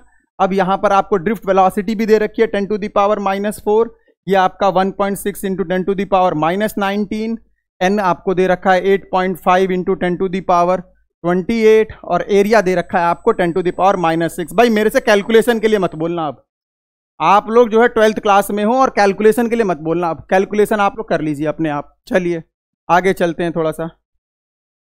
Next, estimate the average drift speed of electron in a conductor of a copper wire of cross section area 2.5 into 10⁻⁻7 carrying current 1.8 assume electron density. बिल्कुल सेम प्रॉब्लम है मेरे भाई, सेम प्रॉब्लम है। अब की बार आपको क्या बताना है, इसमें ड्रिफ्ट वेलोसिटी बताना है। तो ड्रिफ्ट वेलोसिटी कितना हो जाएगा, VD = I अपॉन कितना, ENA। ठीक है, ENA यही होता है। करंट दे रखा है, 1.8 एम्पियर, 1.8 एम्पियर। ठीक है, E आपको पता है 1.6 into 10⁻⁻19, electron density 9 into 10⁻28, area कितना दे रखा है भाई, एरिया दे रखा है 2.5 इंटू 10⁻⁻7 पर मीटर स्क्वायर। सॉल्व कर लीजिए, आंसर आ जाएगा भाई, ठीक है ना। इसमें यूनिट का आप लोग विशेष ध्यान रखना कि किस यूनिट में आप सॉल्व कर रहे हो, चीजें सारी सही यूनिट में होनी चाहिए, इसमें सही यूनिट में है। तो इस तरीके से हम लोगों ने जो है वो ड्रिफ्ट वेलोसिटी से रिलेटेड प्रॉब्लम्स की हैं, ठीक है। उम्मीद करता हूं कि सेशन बिल्कुल सही से समझ में आया होगा और चीजों को बार बार आप रिवाइज करेंगे। ये जो भी कुछ किया जा रहा है सब कुछ आप लोगों के लिए ही किया जा रहा है। आप डेडिकेशन के साथ पढ़िए, बोर्ड एग्जाम में अच्छा स्कोर करिए। नंदू भैया फिजिक्स वाले कंटिन्यू आपके साथ हैं, ठीक है, और लास्ट दम तक आपके साथ रहेंगे। तो इसीलिए आप पढ़ते रहिए। चीजों को नहीं समझ में आ रहा है आप कमेंट सेक्शन में जाइए, कमेंट सेक्शन में जाकर जो भी पूछना है आप पूछ सकते हैं। चलिए चलते हैं थोड़ा सा आगे की तरफ।